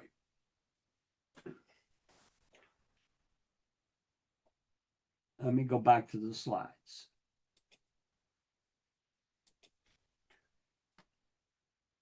All right. He was right. By then, so many battles had already ended. Hundreds upon hundreds had fallen. Hundreds were wounded, and 251 civilians and soldiers, living and dead, had already been abducted into the Gaza Strip. Yet at that very hour, many other battles were far from over. Thousands of armed terrorists were still roaming the area, looking to strike any soldier or civilian in their path. There were still many communities to clear, outposts to reclaim, and civilians to rescue. There were no victories on the Israel-Gaza border area on that terrible day, only a massive failure, profound grief and frustration, and countless mishaps. Yet in the face of all this, it took countless moments of determination, initiative, and bravery to utterly defeat the enemy. The pages that follow tell that story. What makes the story of the 188th Armored Brigade, the Barak Formation, so unique in halting Hamas's attack and pushing back the enemy is that it was never supposed to be there in the first place. In the IDF structure, the 188th actually belongs to Northern Command. Yet two main factors led to a reality whereby Saturday evening, the tanks of the brigade's 53rd Battalion, Sufa Battalion, were already deployed from the Zakim outpost and Eretz crossing in the northern Gaza border area. Through Kfar Aza, Sderot, I've been to Sderot, I've talked to the people in Sderot. I've seen what happened there. Beri, Kisafun, and all the way to Karim Shalom on the Egyptian border, fighting, holding the line, killing terrorists, and rescuing civilians. Now, I want to tell you this story. Hand to God. That day was a horrible day. And that day cannot be called a victory. But you can see the hand of God moving. The commander, the colonel, over the Barak Brigade, he has 3 battalions, tank battalions. He has an engineering battalion also, but the 3 tank battalions below him, one of the lieutenant colonels, the commander of the Sufa battalion, came and he said, "We're not fighting anywhere." That was true on October 6th. There was no fighting that was taking place anywhere in the land of Israel. They had no fighting with Lebanon, no fighting with Gaza, no fighting with the Houthis. And he said, "My men have been doing all kinds of, we drill. I need for them to be sharp. I want to take the tanks to Gaza." This was on October 6th. "I want to take the tanks to Gaza and let them do drills, do their maneuvers down there." The brigade commander gave him permission. And he said, "But there's one stipulation. Hamas has been stealing any equipment they can. They steal any shells, weapons, munitions, and they're very good at it. When you go, you have to take all the munitions and put them into a locked building that is under strict security, that is constantly guarded." Now, if it had not been, they moved the tanks of this battalion, that's 30 some odd tanks, down to the south. If they had not done that, it would have been hours and hours and hours before the tanks up in the north could have been loaded up and taken to the south, and the slaughter would have been much greater. Now, this is what Roy told us, that it takes 6 hours for them to load all the tanks with the munitions. And to get ready, they're ready to go. The colonel, the lieutenant colonel, did not wait. He did not seek the permission or the orders to proceed. He immediately, as soon as he was aware of the attack, which was almost immediately, he assembled his soldiers. He said, "This is what's going on. We're going in. I want these tanks loaded, and I want them loaded in less than 2 hours." They were loaded, and they were moving out within 2 hours.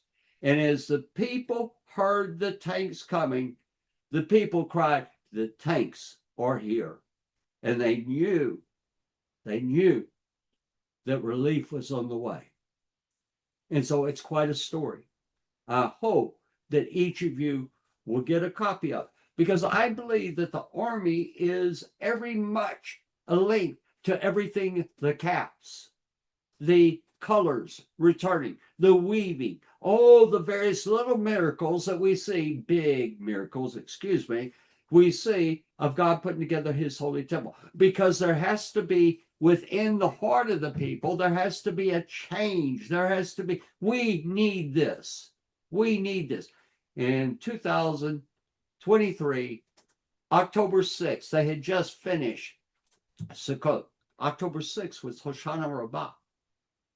They had just finished, but a vision of a temple, that was for fanatics. But something began to happen, because the soldiers going into the field saw repeatedly the hand of God. And they would listen to the soldiers that were religious, saying their prayers. And they began talking to them.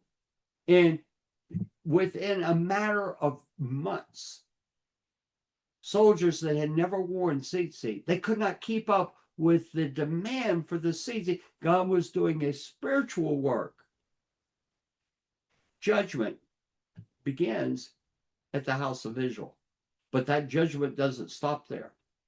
God will come to turn the people back towards him. And all of this is integrated into a great master plan that God himself has orchestrated. And so it's exciting. And I want to show you some pictures. You see, this is a Merkava Mark III. And the brigade commander of the 71st, of the Barak Brigade. This is the brigade commander. And you see how young he is. Over here, you see this man that is on the right-hand side of the picture.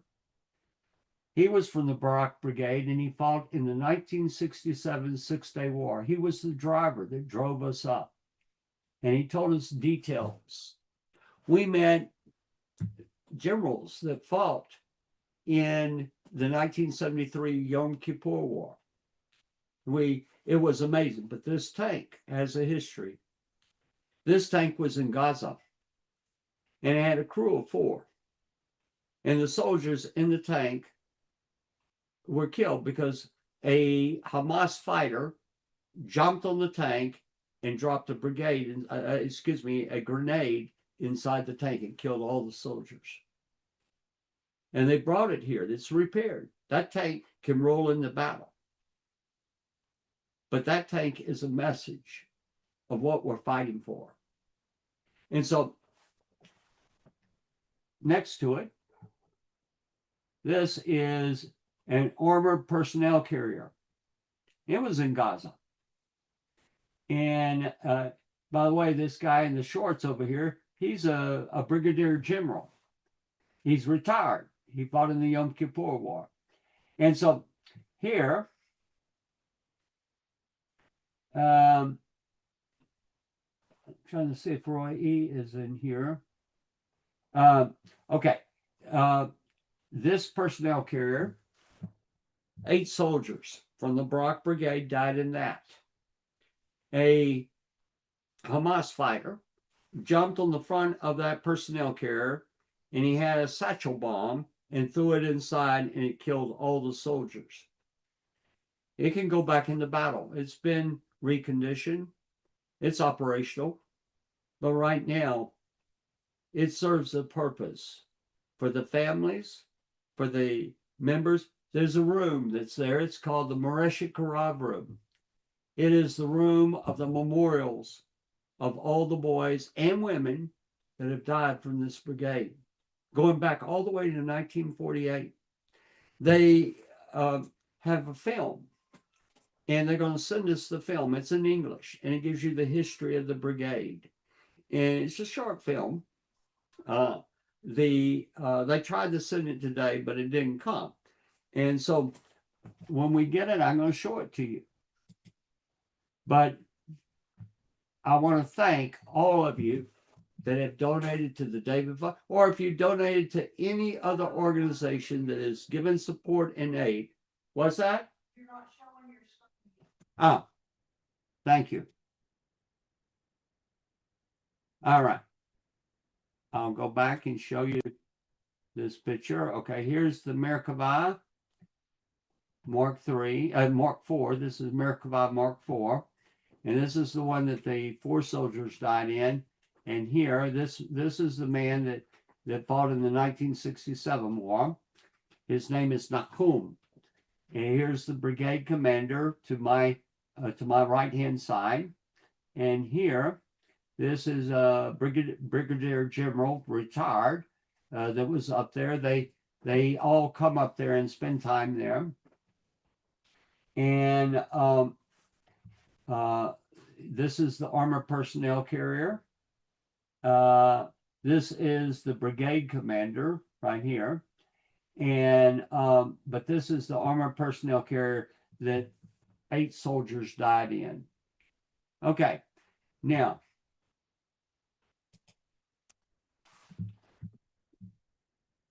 the biggest thing, I think that the war started off a series of events, and it's turning the hearts of the people back to God as a nation.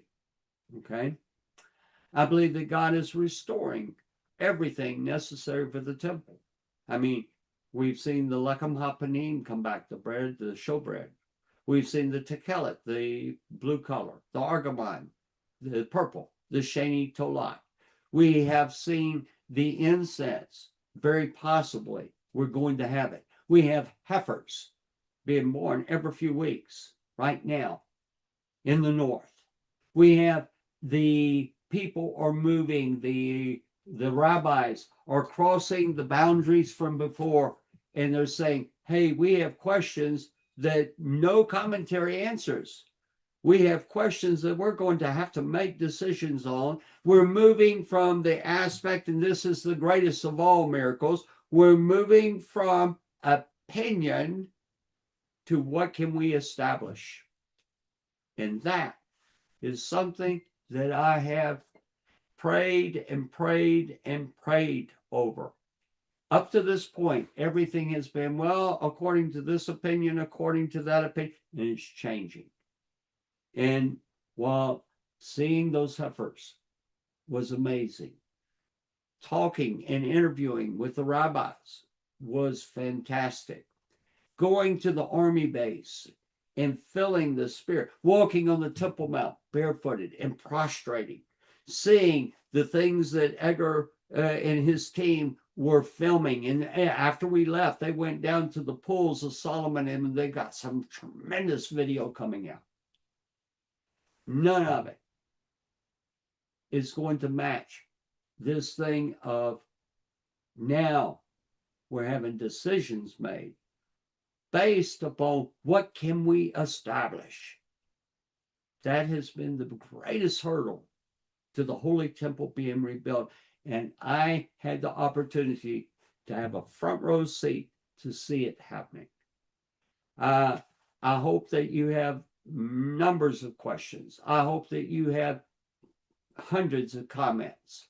And I hope that this has been as enlightening for you as it has been for me. So we're going to go to the questions. We're going to see what we have. And give me a second to get that set up.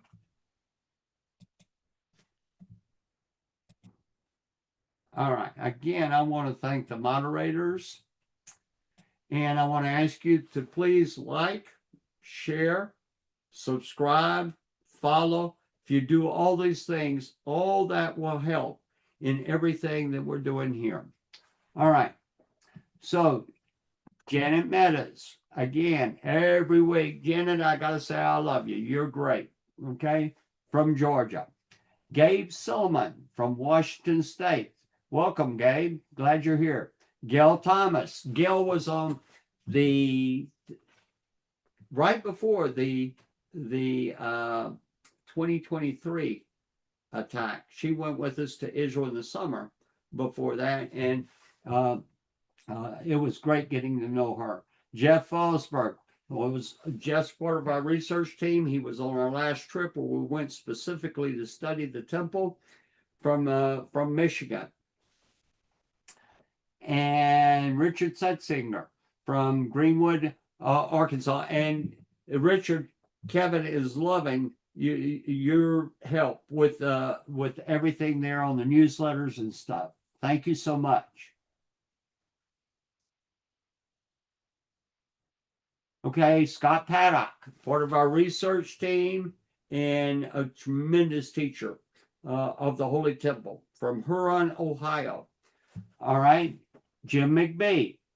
Jim has been with us for, my goodness, probably 30 years from Oregon. And Kimberly Green from, now I cannot say that, Ligonier. I apologize if I'm saying Pennsylvania. Very good. Karen Salter. She's part of our local group. She drives 3 hours to get here from Tyler, Texas. Her husband was part of our original team back in the 1990s, research team.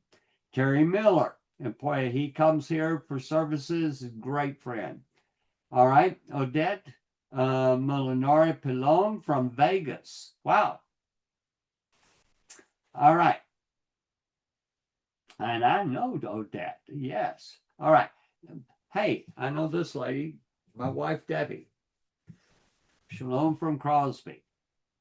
Dot Olson from Northern California. And Dot, we're checking out the thing on the Shofar and Rosh Hashanah. I want to confirm it for sure. But we'll be putting something up on Facebook. Okay? All right, Dan Solis. And Dan, it's always good to see you.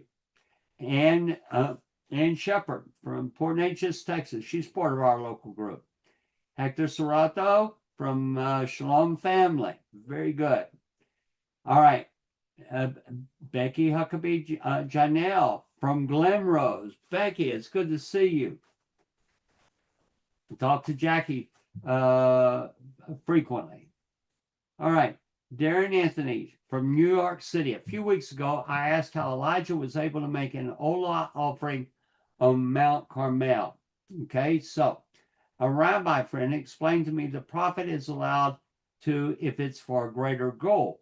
I checked Sephora and found this. Tractate Yevamot 90b, the Gemara derives from Deuteronomy 18:15. To him, the prophet, you shall listen, that a prophet has the legal authority to temporarily override a commandment in the Torah under exceptional circumstance to achieve a vital spiritual goal. Even if he tells you transgress any of the commandments in the Torah, as in the case of Eliyahu on Mount Carmel, obey him in every respect in accordance with the needs of the hour. Okay, very good. We're told in the Tractate Zevakim, of the Mishnah, what altars outside the temple are called a singular is bama, a bamot. And it tells us that when the Mishkan was at Shiloh, the bamot were allowed. You were allowed to bring offerings outside. When it went to Shiloh, you weren't. It was there for 369 years, 14 years at Gilgal. Then it went to Nov, following the fall of Shiloh, stayed at Nov until King Saul had Doeg the Edomite come and kill the priest. Okay, and then it went to Gibeon. Now, the Bamot were allowed at Gilgal, they were allowed at Nov, and they were allowed at Gibeon. When the temple came to Jerusalem, they were no more allowed. So this is going to be after the temple has come to Jerusalem. Okay, so this is going to be in the 9th century BCE. The temple was built in the 10th century BCE. 9th century is the time of Eliyahu. And then as we come to the 8th century, it's called the time of the written prophets. All that is temple period. So this that you found gives an explanation to a verse. Very good. And again, people might want to look at Yevamot 90b, okay? And the Devarim 18:15 says a prophet will rise up like unto Moshe. Okay, so all right. Jim McBee, what do you think of the Sanhedrin? Say hi. Okay. As I mentioned, I met with Rabbi Josh Wonder. He's one of the rabbis of the Nascent Sanhedrin. One of the things that each of the rabbis, even the Nasi in the Av Beit Din, the president and vice president, have all stated that they serve as placeholders until one more qualified comes. Now, I believe that behind the scenes, it is starting to move forward to where the fullness of the Sanhedrin will be reestablished. We've seen tremendous, this Beit Midrash that was established along with the National Institute of the Bara Adamah, that is a major step towards a fully operational Sanhedrin. We've already seen what I've discussed tonight, and this is just the very little portion of what's really happening. Okay, that you can see the hand of God moving. You can see the people moving, and there are bona fide things that only God could bring together. And I believe that this very definitely is happening.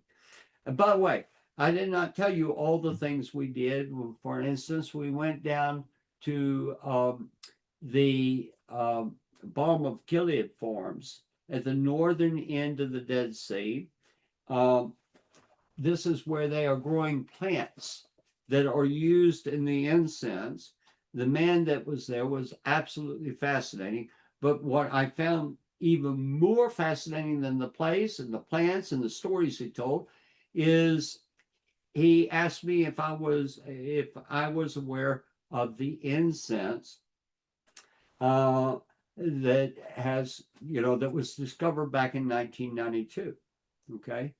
He had no idea of any of the things that had occurred in the last month with all of that incense. And so it was pretty amazing. Okay. That was with Vendel Jones. Okay. All right.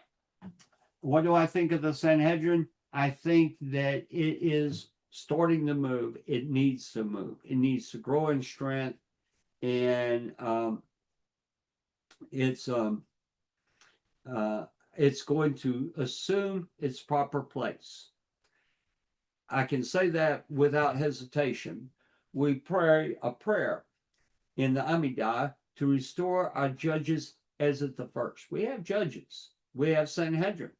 It is not as at the first. But Our God is God, and He is putting everything together. We, or each individual is, if you think that you're something, you're nothing. Okay? If you think that you're nothing, God will use you. And God is putting together one thing after another thing. And I'm amazed looking at the track record of all these things that God is putting together. Okay, Tim Smalley from West Central Indiana, and you are excused for being late. Okay, very definitely. Jim McBee, what do you think of the Sanhedrin telling God to send forth the Messiah and rebuild the temple? What is your take on that? Your thoughts? Actually, to be honest, I heard that there was an article on that. I haven't read the article. I think that it, my base reaction is, I think they're overstepping their bounds there. Okay. I do like the fact that they're requesting the Messiah be sent forth. I do like that they are requesting to rebuild the temple. But I think that everything is going to be exactly in God's timing, and everything for that to occur will be provided by God. And we become participants with God, not directors of God. Okay. Greg Rayleigh from here in Houston. Very good, Greg. I hope to meet you sometime. All right. Teresa Anderson from California, and always a pleasure. Okay. And again, there's little notes up here that if you're enjoying the live stream, please hit the share, hit the like, and share your thoughts and ideas in the comments. Jackie Gaylor. There you are. All right. Betty Brush. Now, these people have been with us for longer than you can imagine. All right, Janice Nino from Orlando. And I agree with you, Janice. What a time to be alive. It is a scary time. I've got to admit to you, what I saw in Germany, the Islamic takeover of Germany scares me for this country. Because in this country, we're allowing the same thing to happen. And we need to be a voice against Islam.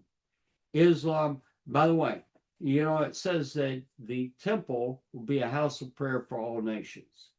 It's not going to have up on the Temple Mount churches. It's not going to have mosque. It's going to be the Jewish temple. It's going to be what God gave to the Jewish people. It's going to be services in Hebrew. It's going to be exactly as what we read in the scripture. All right. But everyone needs to be aware of the Islamic threat, and we need to stand against it. All right. Shalom from Edinburgh, Texas. This is Tati Lopez. Okay. All right. All right. Teresa Bruce.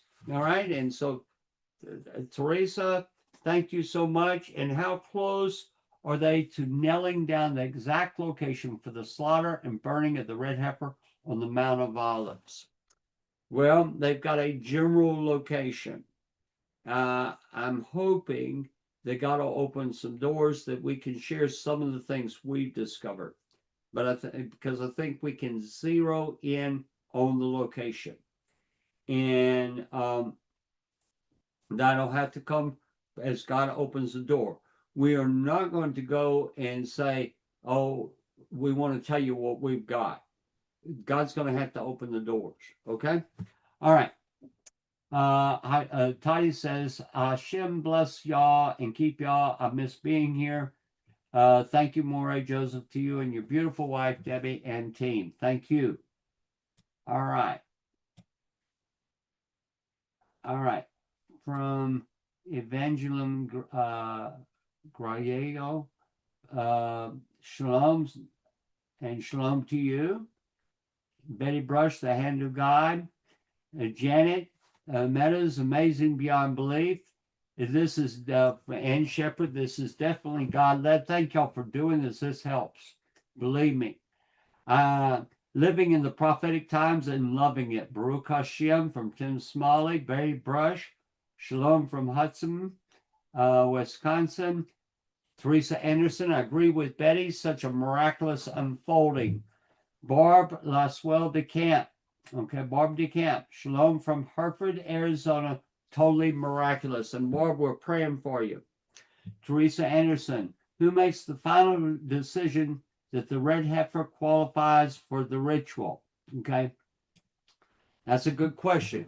At the present time, I expect within the 2 years, the Sanhedrin will be fully operational and they will be the ones that make that determination. However, we don't have a Sanhedrin that can do that right now. And if they have the heifer, you do not have to have the certification from the Sanhedrin. What you the Beit Midrash, they will be able to determine that. It gets to age, they can slaughter it and get the ashes. It has to, remain qualified. But so far, we're looking good. Okay, Kathy Murray, and Shalom from Northern California. And Kathy and Don, thank y'all so much. Tati Lopez, Baruch Hashem, Rod Kuzman. I think you've experienced in the hand of God. Yes, I agree. Terry Miller, Baruch Hashem, Barb DeCamp. We think it is the hand of God. Our question, good. After the calves are considered 2 years old, what happens next? Okay, you have to have a qualified priest. All right, I'm going to. All right, you have to have a qualified priest. That means he doesn't have corpse impurity. Right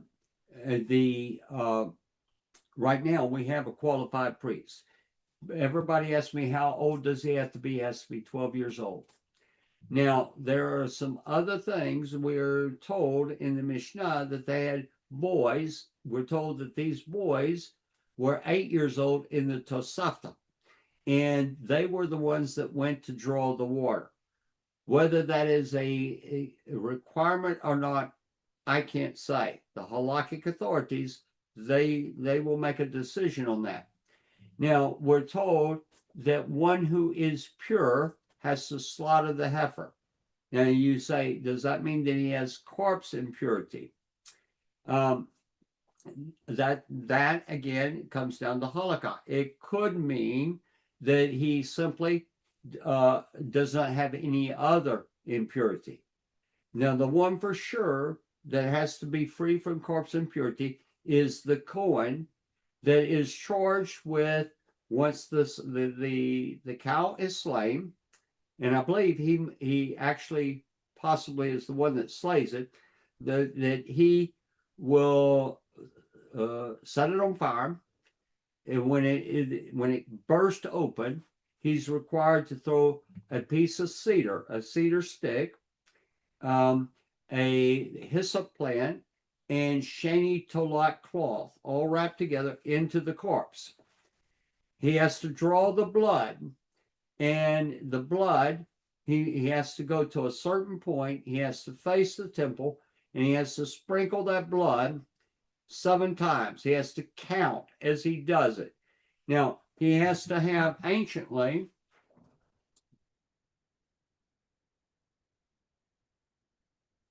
he had to be able to see. I'm going to see if I can do this where you can see it. He had to be able to see from that location.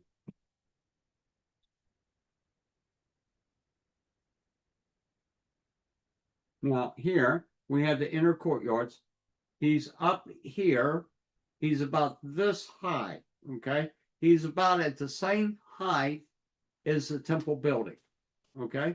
And he has to look, and we're told that the eastern wall was lower than all the other walls. Okay, so there is an outer eastern wall here.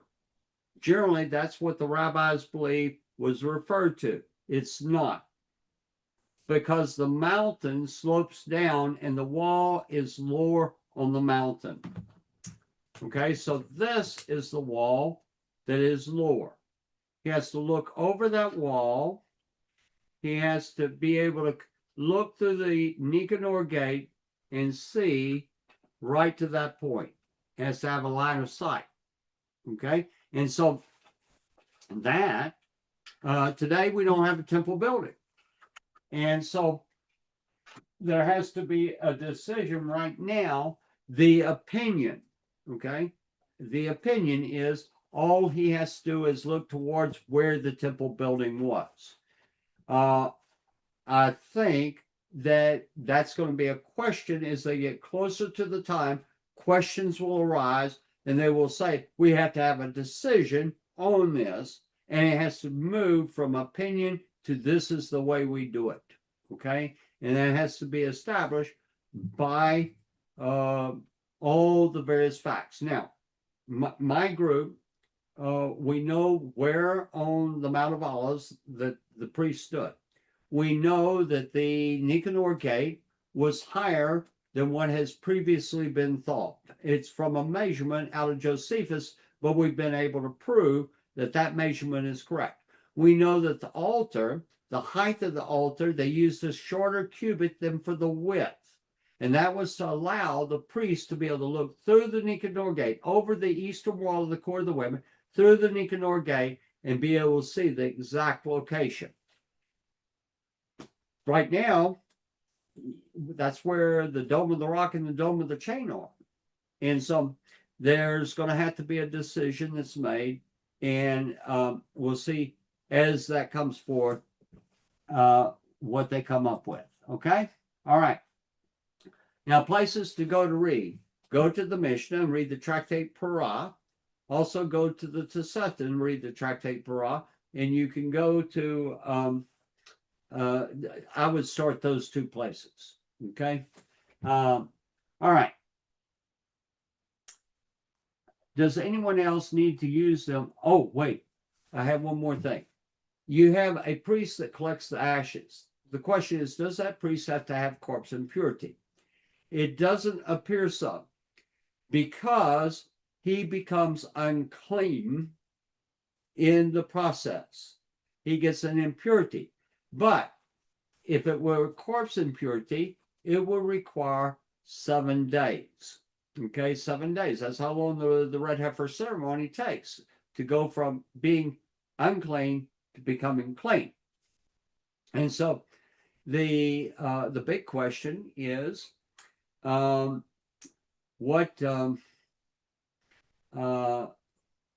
is a tuval yom. That means that he is unclean until dark, and he has to immerse himself. So these have been studied in detail, much more detail than what I've studied, and I look forward to getting the answers as they come forth as actual decisions. All right. All right, so continuing on. All right. All right, so the question is, the next question is from Anne. Besides the high priest, do all the priests need the ashes of the red heifer? Yes. Yes, all the priests. Not in the ceremony of the slaughtering of the red heifer, but to work in the temple, yes. All the workmen that will go in to do the construction have to be sprinkled with the ashes of the red heifer. The worshipers going into the temple have to be sprinkled with the ashes of the red heifer. Does anyone else need to use them before going to temple services? As long as you're in the outer courtyards, no. But to go in to the inner courtyards, this is spoken of in the Tractate Kelim of the Mishnah, chapter 1, Mishnah 8. Okay? But to go as far past the soreg, you have to have corpse impurity. Okay? So, corpse purity. You have to be free from corpse impurity. All right. Other Jews, Torah observant believers, Christians. First off, the Christians, well, non-Jews cannot go into the inner courtyard. Only Jews can go, but they must be corpse free. All right. Do the builders of the third temple have to use ashes as well? Yes, for the inner courtyards. All right. Dan Solis says the hand of God. All right.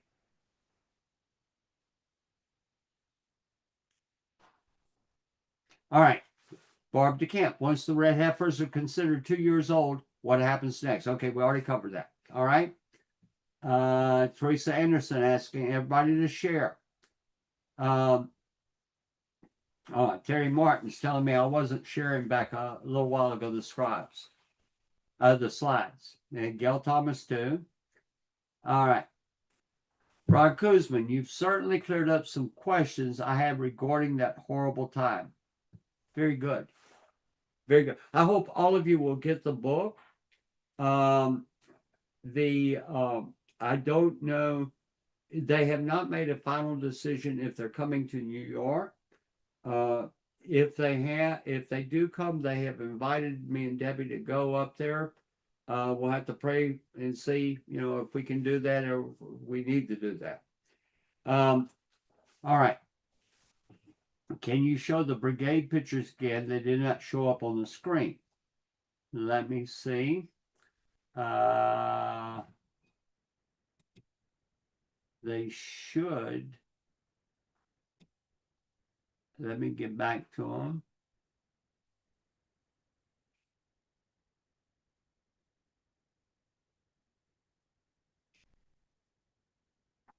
Wait a second. Take me a moment.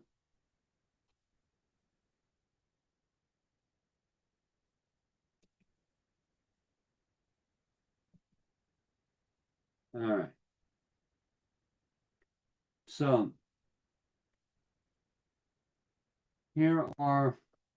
this is the tank, this is the armored personnel carrier where 8 soldiers died. This is the Merkava where 4 soldiers died, and the story that, is associated with them.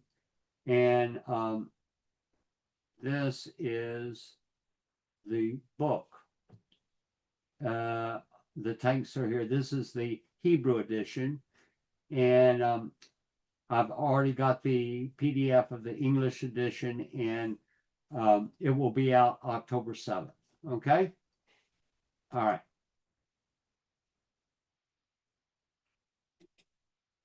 All right. All right. Bo Curtis from Oklahoma. Bo, it's good to see you. All right. Okay. Ann says, remember, there's no wrong question. Also, every comment helps the channel. It does. Teresa, what is changing on the Temple Mount to allow prayer and prostration? I'd say that the Muslims are not happy about it, but the government is allowing it, and they're telling the guards to stand down, and more people are going, more people are prostrating. Now that they allow the Siddurim to come up, then the people were also bringing Selachot prayers. There were massive. We did not go down to the Kotel at midnight. There were like 10,000 people there every night. We didn't go just because at the end of the day, we were pretty worn out every day. And, but they live streamed it. And so I would go to sleep listening to the people doing their prayers down at the Kotel. It was amazing. But things are changing by the day at this point. By the day. Okay. All right. Oh, Daryl. All right. Hi, Joe and Debbie. I'm visiting Daryl, and I'm thrilled to have gotten to hear you tonight. So much wonderful information. I had been wondering about the Red Heifers and the progress on this. Okay, I'm confused who is visiting with Daryl. I thought that was Daryl writing this. So put it up there and let me know. All right, Jennifer. Shalom from Woodstock. Jennifer, I need to talk to you in the next couple of days. If I get a chance, if you get a chance, give me a call. Okay, Shalom from Texas, from Gabriel Gallegos, a first-time visitor. No, Gabriel's uh, basically been a blessing from God in everything that he has helped us with. And Gabriel frequently corresponds back and forth with Rabbi Persov, Yehuda Ben Zvi, and they send materials to him. It's been really fantastic. All right, Diane, that's Daryl's twin sister, listening to you with Daryl. Can you tell me how to send money for the Barak Brigade? I hope all is well for you and Debbie. It is. It's so good to see you, Diane. And you can go to JerusalemTempleStudy.com, and somebody will, if y'all put it up in the chat, you don't have to join or anything. You can make a donation to the David Fund right there, or you can also donate to the Mikdash Educational Center. The money goes towards the programs that they're doing and educating the people on the Holy Temple. Becky Huckabee, Janelle, need to go do GLC interview very soon, please. I'd love to. I'll get with Corey and see what we can do. Janet Baxter, Janet Meadows, this is so amazing. It is. Leah Fisher, thank you for sharing this evening. What are the major steps required for the temple to be rebuilt? The major steps is that we've got to get the Temple Mount. That's in the hands of God. He'll take care of it. I don't know how to happen. I just know it'll happen. But we've got to prepare the people. The people have to realize we need it. And so all of us need to be praying every day that God brings the Holy Temple back. Because look at this. We have 613 commandments. 276 are not able to be done. Think of what the world will be like when we can do those commandments with the right kavanah, the right spirit, and towards God. Okay? All right. So that would be the things, and then just spread the word. All right, Virginia Anderson, shalom from Redlands, awe-inspiring. Hashem is on the move. May we be strong and keep up. From Bo Curtis, thank you, Joe, for your enthusiasm and encouraging effort, and thank all of you. Ann Shepard, and the ashes sprinkled. They are sprinkled dry, or are they mixed with water? They're mixed with water. And that's where the 8-year-old boys come in. They would anciently go on the backs of oxen with large doors on top of the oxen. And these boys were born without corpse impurity, raised without corpse impurity. They are sent down on the oxen to get the water that will be used in the ceremony. When they've got the ashes, they'll put some ashes in, and there's a really neat technique that they do for the first sprinkling, because they have to sprinkle the Temple Mount. And they put a pine cone tied to a string, and it's tied to a stick. It's placed between the horns of a goat, and then they hit the goat on the rump. The goat jerks. When he jerks backwards, he pulls the string up with the pine cone, spilling the water, and that's how they get the ashes on the top of the Temple Mount. And now the Kohen, only Kohanim can perform the service of sprinkling. They dip hyssop plant into the water, and they sprinkle. All you have to do be sprinkled is very lightly. It doesn't have to be they're not going to get you wet hardly. You get a little drops of water on you, And they do that first day. You come say, I want to be sprinkled with ashes of the red heifer. They don't do it that day. You come back on the third day, they do it, and then on the seventh day they do it, and you're clean. Okay.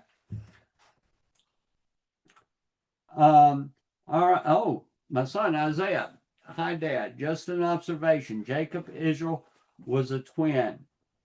Yes. To have a potential qualifying heifer born of twins feels appropriate. Very interesting. Yeah. All right, Kimberly Green. What is happening with the red heifers at Shiloh? All right, they have been artificially inseminated. Hopefully, we'll go and get some red calves for them. Are any of them still qualified? No. Ann Shepard, does the receiver of the red heifer ashes need to go to a mikveh before or after the ceremony? He actually goes to one before, and then he will become impure, not with corpse impurity, but he becomes impure. He becomes a tubal yom. He has to go to a mikveh after that, and then he can enter the city after dark. All right. All right, Tati Lopez. Yes, Rabbi. Actually, I'm just a teacher. I wanted to ask in regards for the awareness and for the donations. Yes, the awareness, very definitely, and the donations. That money is going to go to either the Army or go to the Mikdash Educational Center. All right. Were you able to go see the 3 Solomon's water reservoirs that will be used for the third temple? I wasn't. Debbie and I flew out on Thursday morning at 1 o'clock in the morning. Edgar and Adriana and Lena went on Thursday early in the morning, and you have to go. You have to have an appointment, and so our flight was after that appointment. But they got amazing pictures, and Edgar was given permission, this is very unusual, to fly a drone over the pools and photograph from the air all 3 pools, and so that will be forthcoming. Okay. All right. Thank you, all of you. And if you haven't liked, please do that before you close out. Also, if you enjoyed it, please share it with others. And if you are not a subscriber to the YouTube channel, that helps us. Every subscriber we get, we're trying to get 1,000, and that will really help us a lot. Thank you so much for all of you. Thank you for your prayers. Thank you for being with me. Thank you for your comments and your questions. And may God bless all of you, and get prepared for Rosh Hashanah. Okay? Shalom, shalom.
Shalom, mi nombre es Gabriel Gallegos. Saludos a todos aquellos seguidores de Hacktivac Ministries, en especial a nuestra comunidad latina.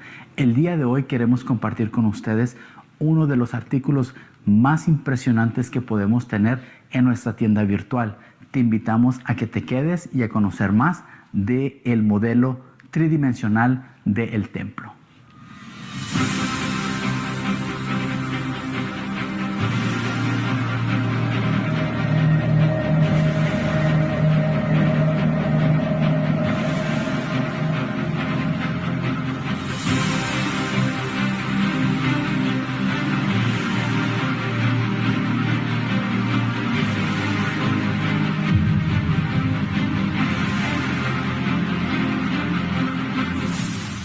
Les presento el nuevo modelo del templo.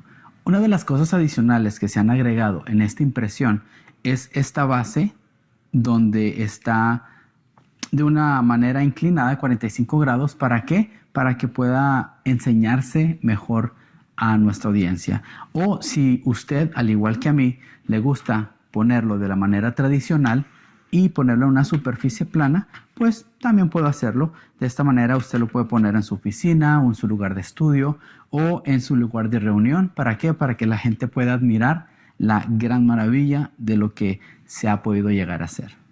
Ahora les voy a invitar a que me sigan acompañando para mirar las siguientes adiciones que se le han agregado a este nuevo modelo.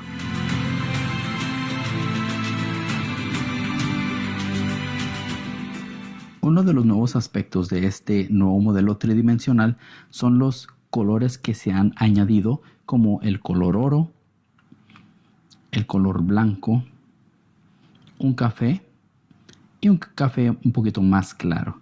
Podemos mirar el color blanco en los 15 escalones que están en el atrio de las mujeres, como también en las 4 lámparas.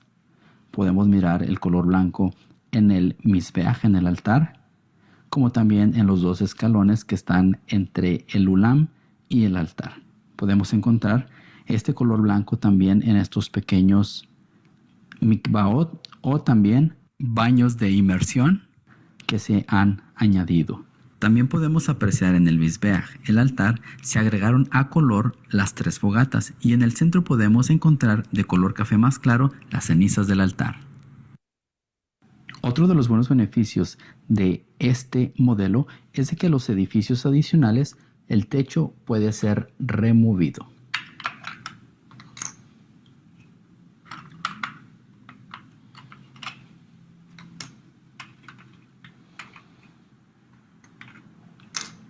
En el edificio sureste podemos mirar cómo el área donde el Sanedrín se reunía para hacer sus juicios, y también se ha agregado un color azul en donde está el lavacro para así poder distinguir las diferentes áreas. Les agradecemos mucho a cada uno de ustedes, especialmente a la comunidad latina, por estarnos acompañando. Pueden ir a Jerusalem Temple Studies y buscar la opción tienda o store en inglés y luego buscar modelos del templo y ahí podrán obtener el suyo. Bendiciones y gracias por su apoyo. Shalom.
Shalom, mi nombre es Gabriel Gallegos. Saludos a todos aquellos seguidores de Active Ministries, en especial a nuestra comunidad latina. El día de hoy queremos compartir con ustedes uno de los artículos más impresionantes que podemos tener en nuestra tienda virtual. Te invitamos a que te quedes y a conocer más del modelo tridimensional del templo.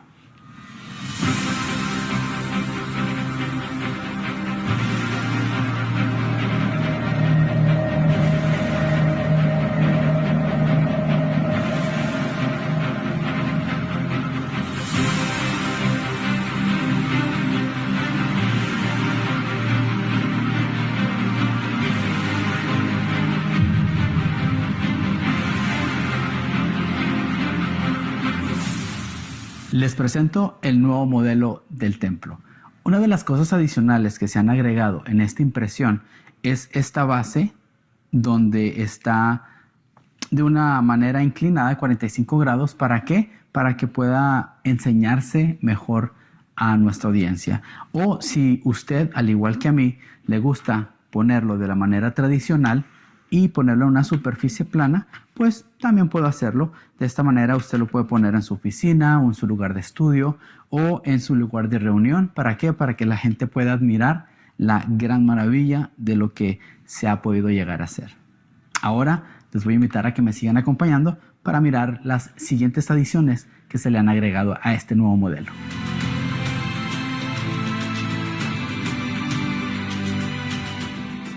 Uno de los nuevos aspectos de este nuevo modelo tridimensional son los colores que se han añadido, como el color oro, el color blanco, un café y un café un poquito más claro. Podemos mirar el color blanco en los 15 escalones que están en el atrio de las mujeres, como también en las 4 lámparas. Podemos mirar el color blanco en el misbeaj, en el altar, como también en los 2 escalones que están entre el ulam y el altar. Podemos encontrar este color blanco también en estos pequeños mikvaot o también baños de inmersión que se han añadido. También podemos apreciar en el misbeaj, el altar, se agregaron a color las 3 fogatas y en el centro podemos encontrar de color café más claro las cenizas del altar. Otro de los buenos beneficios de este modelo es de que los edificios adicionales, el techo puede ser removido.